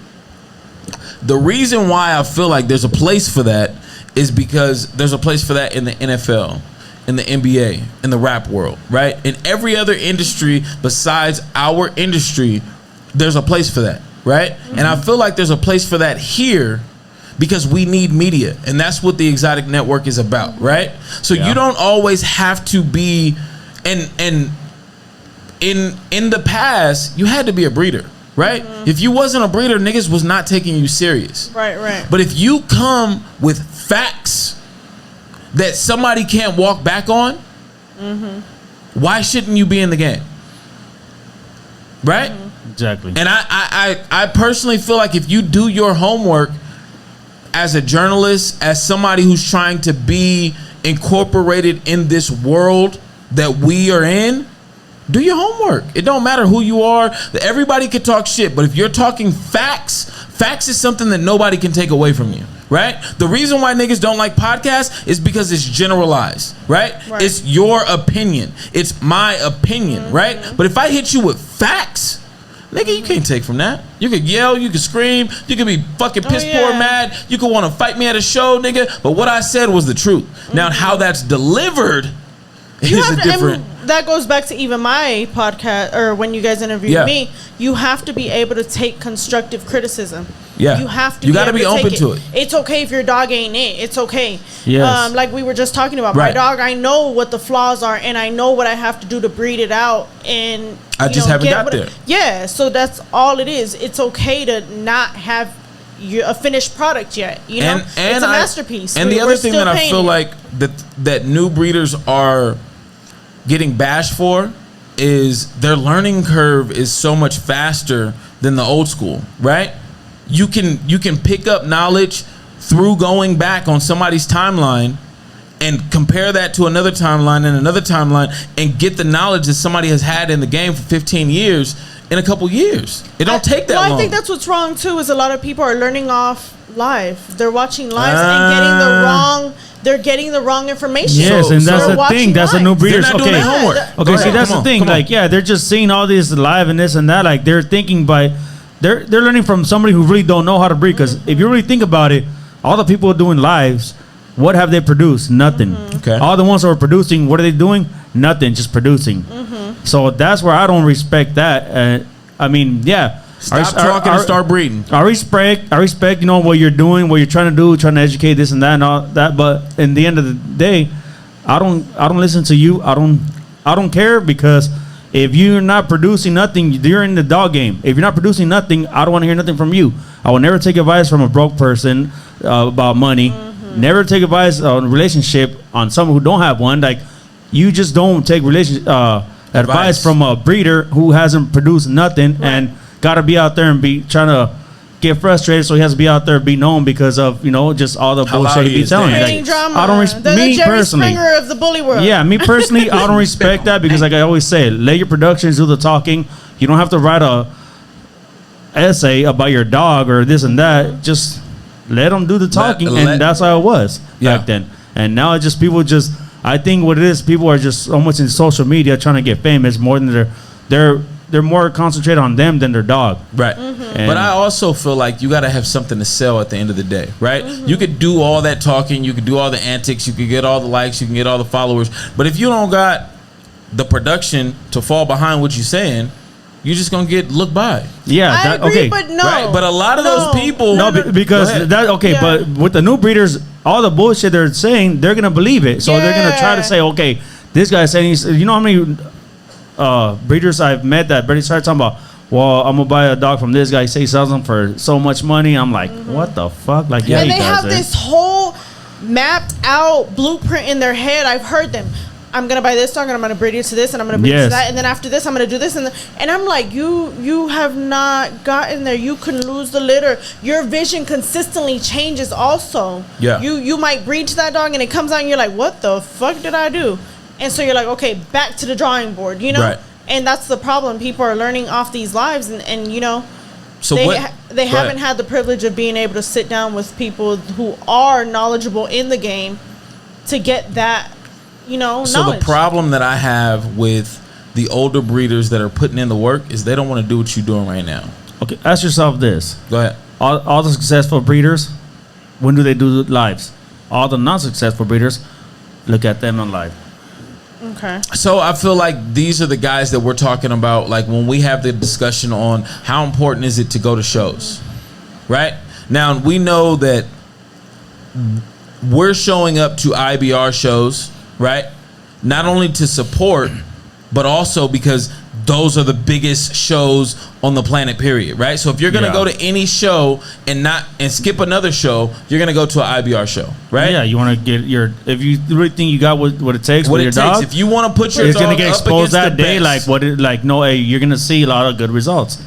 That's it, you know. So the thing that I continuously hear over when we ask this question is, I'm just going to go to West Coast Bully Expo, right? If you want to see the best up against the best, this is the show to go to. Definitely. If you want to go and see antics and a lot of dogs and a lot of people, there's other shows that provide that, right? Yeah. There's a place for both. But if you want to put your dog stacked up against another breeder's dog that is the best, this is the show that people come to continuously, and it's the best the biggest breeders, the best dogs. Yeah.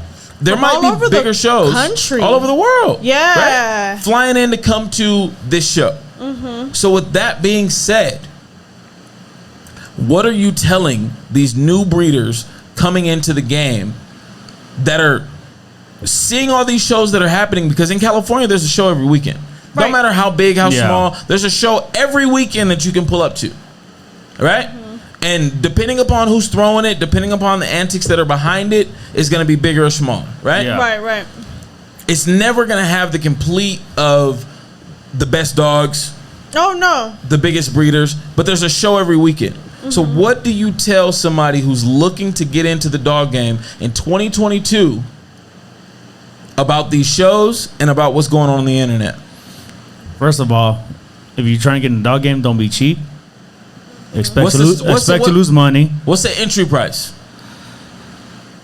Honestly, I couldn't tell you because well, it goes further than just the dog. You got to look at the whelping, all that. How many? There's times where I done a female. I did 15 progesterone tests. So I come to you, Ernesto. I got 20 bands.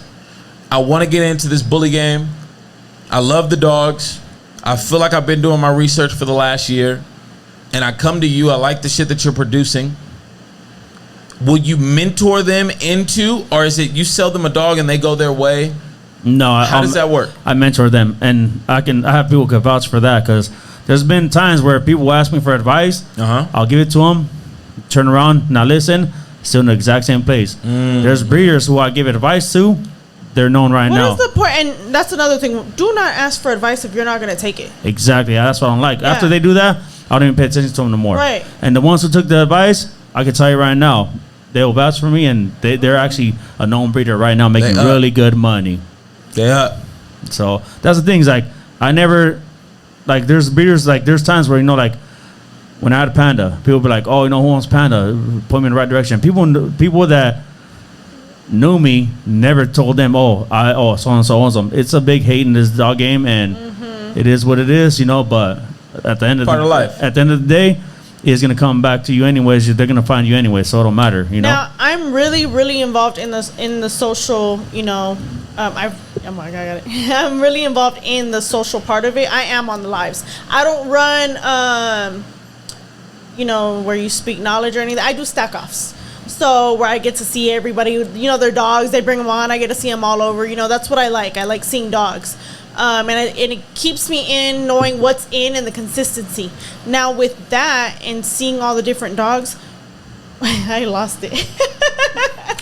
But you're saying that, you know, people have to come and, you know, take advice and everything. What would you say is the best advice to some of these people? Because I've had people come on showing their dogs, and it's like, how do you tell them your dog's not it? Go back to the drawing board. That's where the levels come into the dog game. You're in a different level. Talk to it. Talk about it. You think your dog, like I said, back then when I thought I had a badass dog, and I look back and I'm like, what the hell was that? You know, like, it just levels to this dog game, and people don't understand. They think they're in that level, but they're not. Right.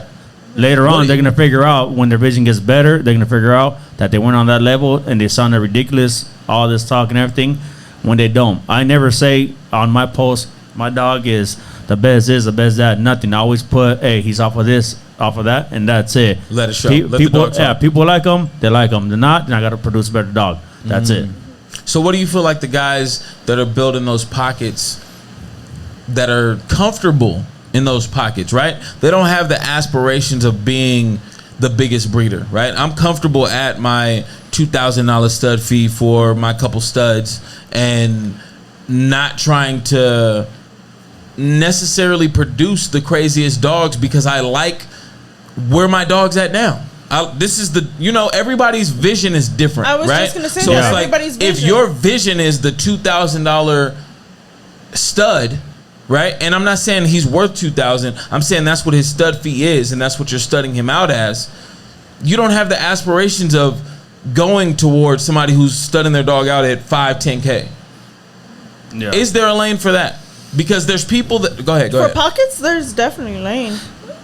It's like everybody can stud them out to whatever they want. If they feel comfortable, they're comfortable, you know. But I mean, nobody can say nothing about anybody's dog but them. If they're happy, they're happy. That's it. That's it. You know. It's Watch just, that little bitch. You can have to say, hey, I'm gonna sell my dog out at 20,000. Yeah. Hey, if someone pays for it, more power to you. If not, oh well, you know. But one thing that I noticed is just like, there's times where there's a dog, he's not really getting bred. A known breeder uses them. All of a sudden, he's like 5,000-10,000. All of a sudden, like, bro, your dog hasn't produced shit just because a known breeder uses your dog. Your dog is already up there, and it's not. And a lot of people get like that, you know. They get all excited because a known breeder uses their dog, and they want to just say, oh, after this production, they only have 1 litter on the floor. And the dogs are like 2 weeks. Oh, yeah, he's producing crazy. Oh, yeah, he's up to 5,000-10,000 now. Like, yeah. Yeah, because this dog out of nowhere could just grow within the 4, 5, 6 month mark and be huge. You never know. It's just out of nowhere they spike. You know? Yeah, exactly. I know that you don't put your dogs in the ring, but how do you feel about the ring and the judging and what's going on with that side of our dog community?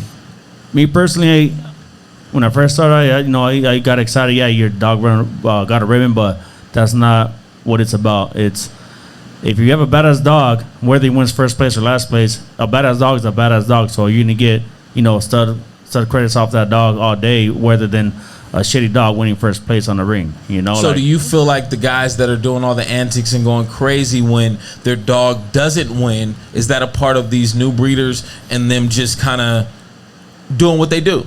Yeah, it just, a lot of these new breeders think the ribbon means a lot, and it doesn't to me. Well, to me, you know, Right. to them maybe, but there's No, also no, because to me, I from where I I think sit, it's a nice addition to be able to say, "Hey, my dog got this," but where I sit and I stampede is the niggas that I've seen that are getting the bag don't care about the ring.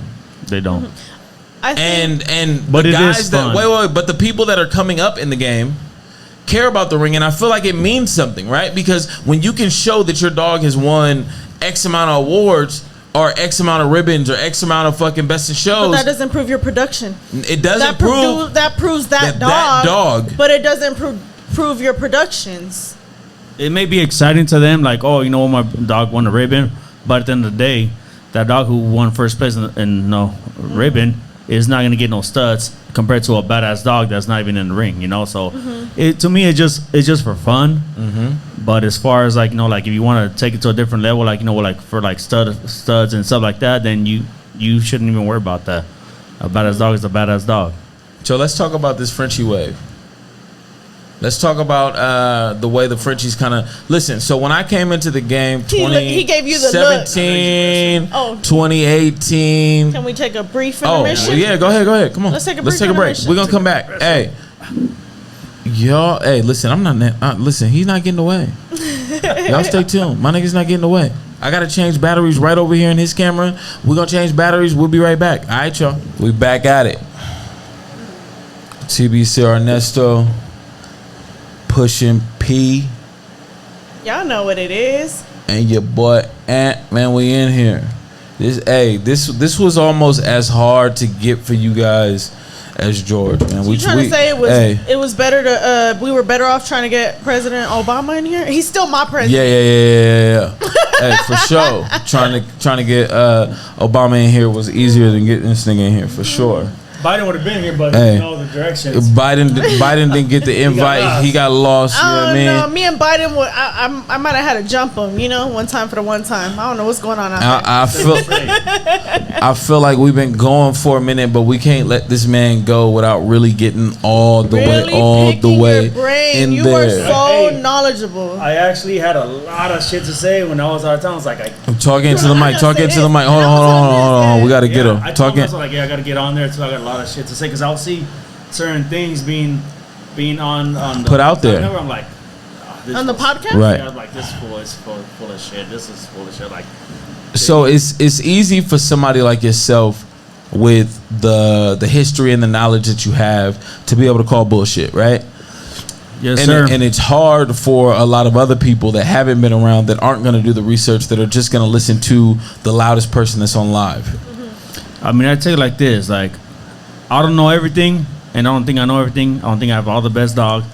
I'm a humble person, but I know what I'm doing. That's why I'm successful, and take my advice or not, I don't care. Yeah. Straight out.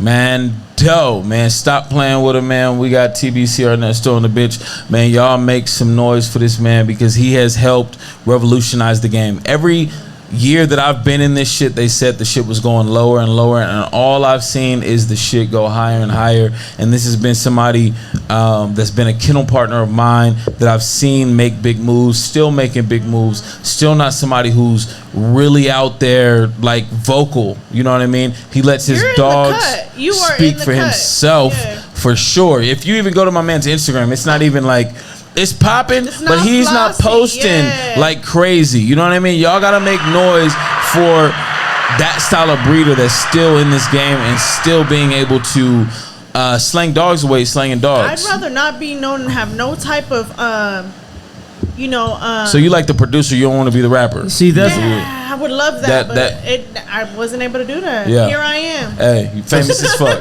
but see, that's the thing. Like, there's times where I have a litter and I'll never post nothing. Everything will be sold out, and like, I don't care about being on social media. I don't care about being known. I don't care about none of that. Right. If I'm doing what I'm doing, that's all I care about. And all these people, they care more about being famous than actually, you know what, Getting to the producing bag. dogs. Yeah, I'd rather Yeah. have the bag. So I just, you know, if you don't see me, don't think I'm not doing nothing. I'm doing something. It's just You're in the lab. I got in my clientele. I got Right. everything, you know, pretty much done, and no, I'm good right now. So with the way that you've been able to exist in the dog world, kind of in the shadows, right? The way the your generation of breeder works, it's due to the consistency, right? And it's due to putting in the work and your name kind of getting out there. Because if people on the other side of the country weren't hearing this name, TBC or Ernesto, they wouldn't be consistently in your inbox. Oh yeah, actually, about a week ago. About a week ago. Hey, oh my bad. Oh my bad. My God. No, a top breeder out there in the Philippines, because he said they have no registry out there. He's creating a registry, and he wants to be part CEO out there for the registry in the Philippines. That's big. So that's actually, you know what, it's showing me that I'm still doing good. Right. So how do you feel? Some big things coming soon. How do you know which registry to go to these days? There's Well, so many Of course, them now. we are fucking IBR, nigga. Stop playing. Yeah, you but- already know it's IBR. Nothing. That's just what it is, right? It's But 'cause you see results. You see results of certain registries. A lot of them out there are just more like a high school, like, oh, more for popularity. More just, you know, don't give a shit about nobody, just themselves. And that's why in the Philippines right now, they're going to make their own registry, because there was one out there. I'm not going to put them out there like that, because I'm not like that. But they were sending papers with blank pages. Took them a year to get any kind of paperwork. There was nothing going on, so they want their own stuff there. So, you know, I mean, I might be all day, you know. Right. I talked to George. That's my guy. You know what I mean? Like, the nigga's family to me. He's family to Ernesto. All of us. And the way Ernesto was saying, like, when people don't take certain people's advice, don't ask again. That's me and George. We'll go back and forth. I take a lot of advice, but I don't listen to a lot of shit. You know what I mean? And listen, when it comes to my guy George, it's not coming as a breeder standpoint. So it's not a breeder going to a breeder, right? It's my guy George that's holding down the dog like community as one of the, if not the biggest breeder in the world. In my book, in Ernesto's book, he's the biggest in the world, right? Your book may be a little bit different, but in my book, I think whether you want to admit it or not, he is He's the him. biggest. He is. Period. It's Yeah. just Stats, people don't. right? If he was not the biggest, there wouldn't be so many people trying to imitate. I'll tell you like this. let's go. Okay, people talk so much shit on him, this and that, but I'm gonna tell you, the most famous look in the world is a Miyagi look. Why do you not see so many other breeders that don't like him do the Photoshop to make the eyes look like the Miyagi eyes? Why do you not see all these dogs Photoshop to make them look the way that he was producing? Right. You know, because hey, whether you like him or not, it is what it is. Like we always, That look was the number one look in the world. And I told you I'm very socially active, and when sometimes we're running these lives and we're talking, we always say no one will ever catch up to George because George is 5 years ahead of everybody else. But listen, the thing that you guys don't understand that we see on a daily basis is he lives, breathes, eat this shit. You know what I mean? It's funny because he don't miss nothing. He don't miss nothing. Nigga, like when you talk about somebody who was in the comments, I don't know how he's in the what? I don't know how what? I don't know how this shit is wired. I don't know how my nigga's brain works. I don't know how that nigga's phone works. I don't know if he got a hookup with AT&T, fucking T-Mobile, Verizon. No, that's funny you said that, 'cause what? sometimes I'm on live and they'll be like, hey, ain't your boy cool with George? And I'm Oh like, yeah, my why? And God. they're like, can you tell him to unblock me? Right. they'll be like, all I said in the comments Hey. was, Hey, his block list is so big, it's like, damn.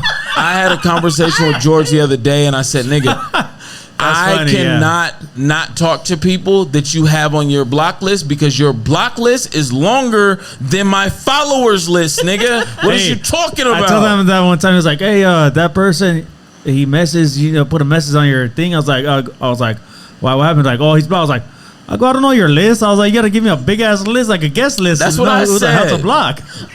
somebody was like, all I said was the dog wasn't all that. That's- I got blocked. Quick.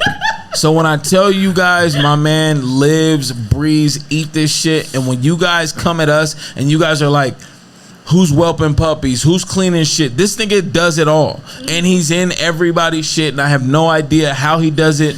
Like, what?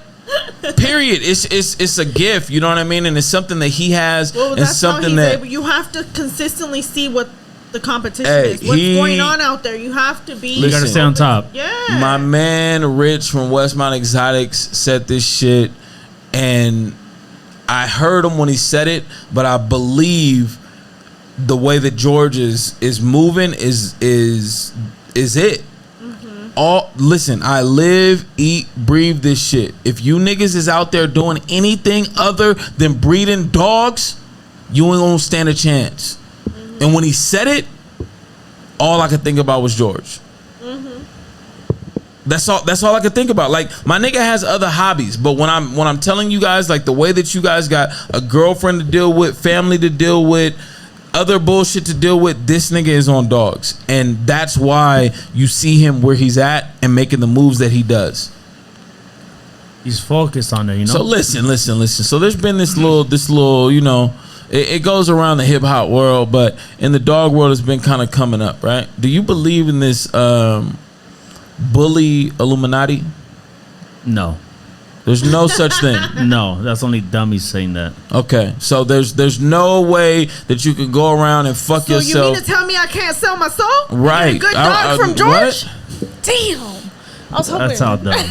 So no Illuminati in the dog world. Nah, I was that's ready funny. to get my tattoo and everything. Man, I didn't get in, but I was ready to say I was in there. Nigga, I'm here. No, there's no Illuminati. It's just producing dogs. That's all it is. Producing dogs. You either have the vision or you don't have the vision. People just like to make up stuff, you know, because they got nothing else to do. Well, they want excuses to say this is why they got going on. But the fact is, look at the productions. They're there. You can't deny it, you know? And if they weren't there, then so many of you wouldn't be saying, I have this. Right now it's lemon drop. So I have a lemon drop this. I have a lemon drop that. So let's talk about it. So a lot of niggas don't really know about it. I'm not going to speak too harshly on it, but this is something I'm going to bring to your attention. When I first entered the game, there was a lot of dogs that was going to China, right? There was a lot of dogs that were going overseas, right? Mm-hmm. And the thing why breeders weren't afraid of sending their best shit over was because they believed overseas didn't have the knowledge of breeding dogs that we had over here. So they weren't worried about what productions they could send back. So they had no problem sending their best shit. Oh no, now y'all or are selling their best shit, right? So now, have they caught up or have they surpassed? Well, but that's the thing. They're selling their best shit. When I went to China, it was not the best shit. That was some ugly shit I seen out there. Okay. I can honestly say. Ugly shit produced or ugly shit bought? Bought. Okay. Mm-hmm. Because everything was bought over there in the beginning. Mm-hmm. And there's a lot of dogs I seen that, you know, of course they're Photoshop, but when I seen them at the dog show, I would never recognize that dog ever. So they sold a lot of, that's the thing. They were just trying to buy stuff at that time that had a name. When I was over there, they told me, hey, we have 200,000. We want to buy another dog. Do you know another dog who's making any kind of noise? Oh my God. You know? 200,000? Yeah, like, you know, any dog out there making any kind of noise. It was big money. It was like tall. It was all hundreds. Was it some 50s in there? I didn't see. Well, 21,000 is about this much. 21,000. It was 200. What did? 200,000. So a 10,000 stack is like this. And another trend that was going on too was a lot of dead dogs would die and they'll pretend they'll sell them to China. That was funny too, because I was out in China, so I actually seen what dogs were there. So that was another I know wave. it was full of shit. Right. So back to the question: do you feel like they've caught up? Honestly, I think they're producing some good dogs, yes. Mm-hmm. Because why wouldn't they? We sold them some good shit to work with. But how do you feel about these breeders bringing the dogs back? And because now, there's a lot of them that are live. Breeders taking on their Chinese production, and they don't give a fuck because they're like, just shoot me the money and you him over there, so do whatever the fuck you want to do with the dog. Because they can't produce a dog, so they got to go over there now. Okay. I could produce dogs here all day. I don't have to go over Because there. there's people even going to Mexico and pulling dogs from Mexico. They're and breeding producing them. great shit all over the Mexico's, world. yeah. I think a lot of people are producing some good stuff. I can see that there is, but You still feel like the best shit is coming from the United States and still California? All Is day. California still on top? all day. When it comes to the best dog shows being thrown, would you where do you feel like the best dog shows are thrown? Here in California, Cali, my man. that's it. How long do you feel like the catch-up is there? Do you feel like everybody? I feel like there's a lot of bully breeders that have jumped ship for the bag, being Frenchies, right? There's a lot of guys that I you seen know, that. I right? seen that, and yeah. I've slowly learned. I was breeding bullies back in 2014. But I see like this: if you don't know how to breed bullies, you won't know how to breed Frenchies. I don't Okay. know. That's just my opinion. So you feel like it's a money grab? Yeah, they see money, but I bet you if they're in the Frenchies and they see all this money coming from the bullies, they'll jump on the bully side. So they're just jumping to chase. Yeah, the they're money. just chasing the money. Okay. And what do you feel about the Frenchie wave? Because when I got in 2017, I'm telling you, listen, the first West Coast Bully Expo was 80% bullies. I want to say like 5% other. There was I'm 5% not gonna lie. Now it's like bulldogs 1, and- 2, 3 bully. Bully, yeah. 1, 2, 3 bully. 1, 2 EB bully. Now they've taken over. It's over. Like I heard this from certain people that breed Frenchies. They said it's just flooded now because they It's heard. oversaturated. Yeah, they're saying, oh, okay, like they heard it was selling their son, so a lot of people went over there and Jumping. They're not doing what they thought they were gonna do, but they just jumped over, and just. The it's other just- thing that has been big as of lately that I don't feel like was big is not crossbreeding, but cross ownership of multiple breeds, right? Back in the day, it was like if you was a bully guy, you was all bully. You didn't see nothing else in the yard. You know what I mean? That was it. If you had Frenchies, all you had was Frenchies, right? Now you got people who you got some Frenchies, you got some EBs, you got some bullies, you got a little bit of everything. I think they're just trying to open up their market. Like if they're not successful on one, maybe they'll be successful on the next one. Like I think that's what they're probably doing. Right. What do you feel about the newer generation of let's get back into that, man. Let's get back into that. You wouldn't want to buy a Frenchie or anything? You wouldn't? Have you ever looked into also owning something besides a bully? I've thought about it, but because I I'm doing good recently with picked up a Frenchie. No, I mean I've thought about it, but because I'm doing good with the bullies, I haven't went that route. Mm-hmm. But who's to say? Later on, who knows? I don't. Right. I don't know. But as of now, I'm okay with the bullies. The way I see it is, you're so successful in what you do. Yeah. You've mastered it. I feel like if you were to pick up Frenchies, you would create something that's not out there right now. That's the way I feel. You have your own look. Same You way would you got your own look with You the would bullies. definitely create your own blood because your vision is there with the bullies already. That's actually really good. No, that's just, and I think that's what some people, that's just truth. If your vision and you've already mastered your craft, why not give yourself another avenue? Master it in a different one, right? Yeah. Right. It's never good. It's always good to, we're in a box, but you're there. You're it. You mastered it. It's time to, Yeah, I've thought about it, and it's saturated. Don't get me wrong. The Frenchie game is saturated, but they're falling off already. You see Frenchies with tails now. You see Frenchies as big as a puppy Great Dane. So they're falling off. And this is the perfect time for people that know what they're doing to hop in and be like, look, here you go. Yeah. Equality always counts, Quality over quantity. Yes. What do you feel like where do you feel like this dog game is going within the next 5 years? I don't want to say 10. Then 5. Are we at our peak? Actually, I think there's a lot of new breeders, but I actually think it's gonna get better.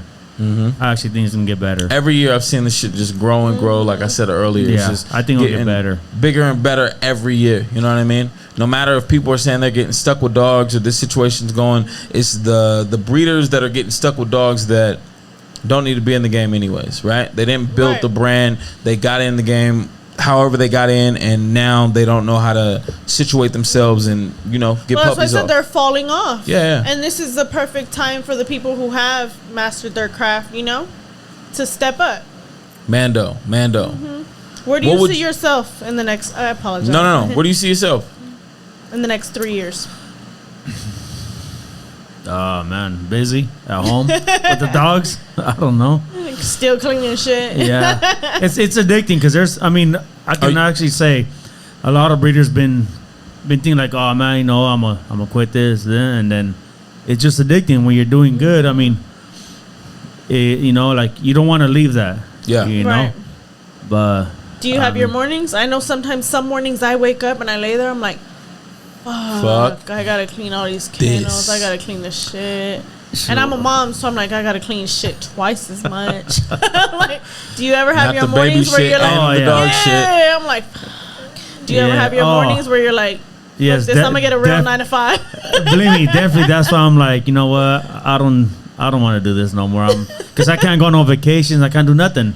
Yeah. So it sucks. I'm just always either doing something with the dogs or, Yeah. like I said, I have a career, so I make good money at my career, and the dog thing is, something I do also full time. Of course, 'cause my girl helps me out, but it's just like there's times I just feel like you know what, hey, I'm gonna stop doing this and just work and I'll be good. But no, it's too addicting and That DM goes off and he realizes, yes, and then let's go. Yeah. And then the You're like, Philippines "Alright, this knocked could've on my been a door, and year." now I'm like, I'm back to square one. Like, you know what? Let's do Back this at again. it. Right. And that's why I just want to pretty much just be at home as much as I can. How so long should a stud stay on top? it shouldn't fall off. Mm. It shouldn't That fall was a off. new answer. It shouldn't fall off. If he's him, he shouldn't fall off. If Just he's- retire. If he's producing, he shouldn't fall off. And I'll tell you one mistake people make. They will have a stud that he's doing good, Yeah. and they'll get cocky and raise the the price, price. too high, and he'll fall off because of them, not because of the stud. That's what people fuck up on. And I've seen that too many times. How do you feel about people that breed on the first heat? We've asked this before, but no one with the stature of your knowledge. I've done it before. Do you And recommend it? I can't say yes, I can't say no, but I've done it, and I've been successful with a crazy ass litter. Okay. How old was that dog on the first heat? She was 10 months. Okay. Okay. Would you run her per se if she was at the 7-8 month mark? No, that's Okay. that's Too young. Yeah, she's not developed enough. Okay. What is your perfect bully? You could grab, let's just say 2-3 A little dogs. bit of everything. Little, you know what I mean? Yeah. It would always start with structure. Structure, of course, head, front ends. Just How big is this dog nowadays? 2022. Give me Oh. like right here with your hands. What size? You like compact? You know what I it mean? always has to be compact. Compact dog. Height, it don't have to be small, tiny. I mean, it could be like 11, 12, 13 inches tall. I don't care. As long as it has the structure, the girth, head to go with it, just everything, just all around dog. No high rear, thick rear, Full tail.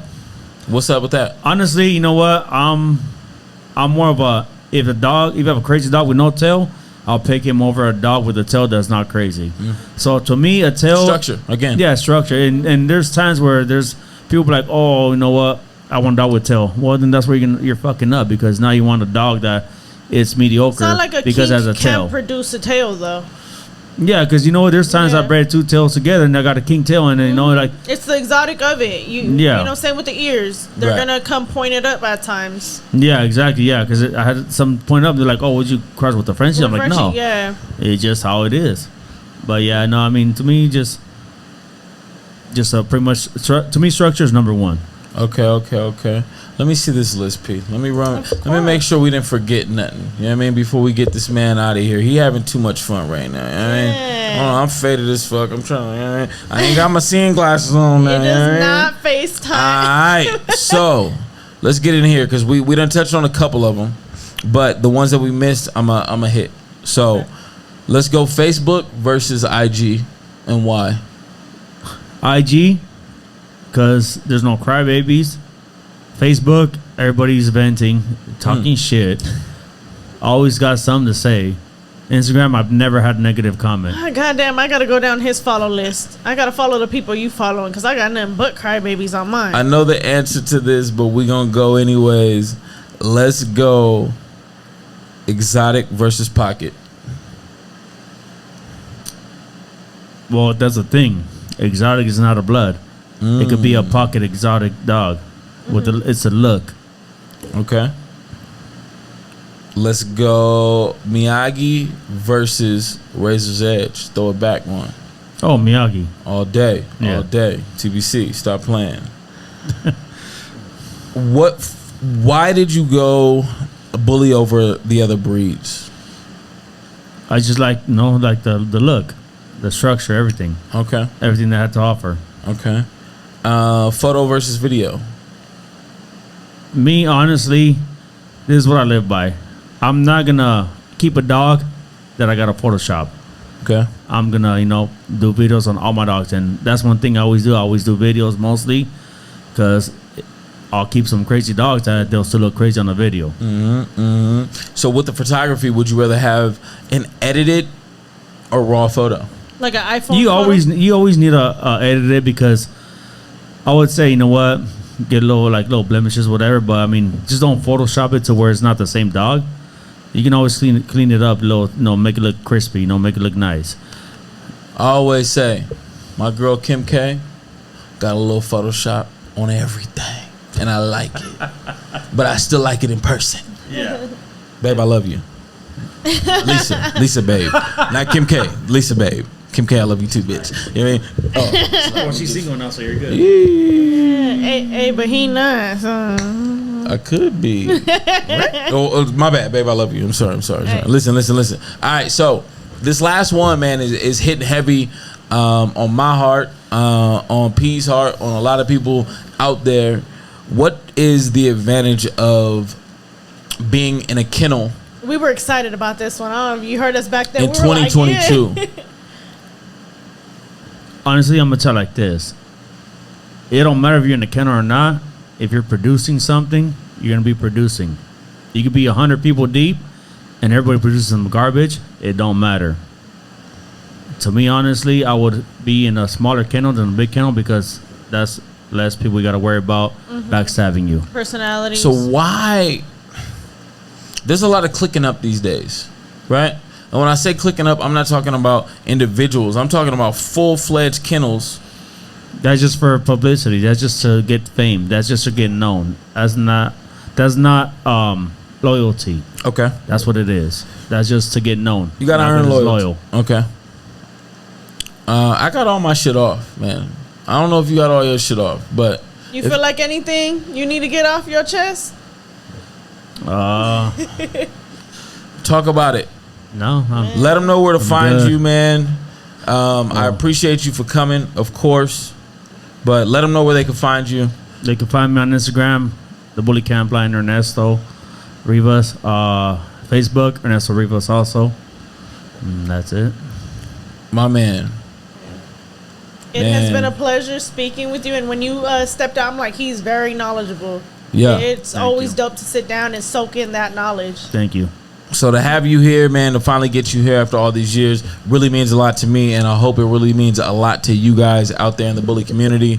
Once this drops, this shit's gonna be on fire. So Make sure y'all soak in it's- these gems, man. Make sure y'all soak them Hey, this Jones is like 2.5 hours, man. So I don't know where you watching it, how you watching it, but make sure you soak in all this game.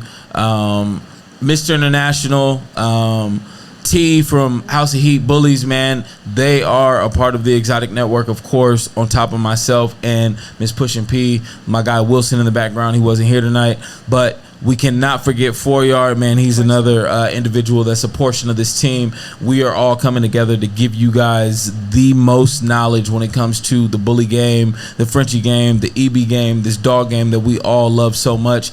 And this is a portion of that. So to be able to get somebody like Ernesto in here to give you guys 25 years of knowledge, you know what I mean? Like, it's dope, you know what I mean? Somebody who's slinging dogs across seas for the bag over and over and over again. When I say that, I mean that, you know what I mean? There's people that have sold a dog overseas, but to have somebody sitting right here that has done it over and over and over again, and to be able to pick his brain, man, y'all better make some noise for my man Ernesto, man. We appreciate you.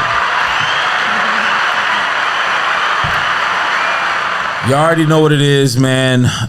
Y'all make sure to chime in to all of our socials. P, let them know where they can find you at. Man, it's Pushing P Bullies. Y'all already know where to find me, or on the lives. Exotic Network, the lives. She's all over, man. She's about to start judging shows, man. Woo, with these kids, man. It's going down. So we appreciate everybody for chiming in. And I'm on my cool man shit tonight, like my man Miss International, right? He had to get up out of here, but we done with this, yo.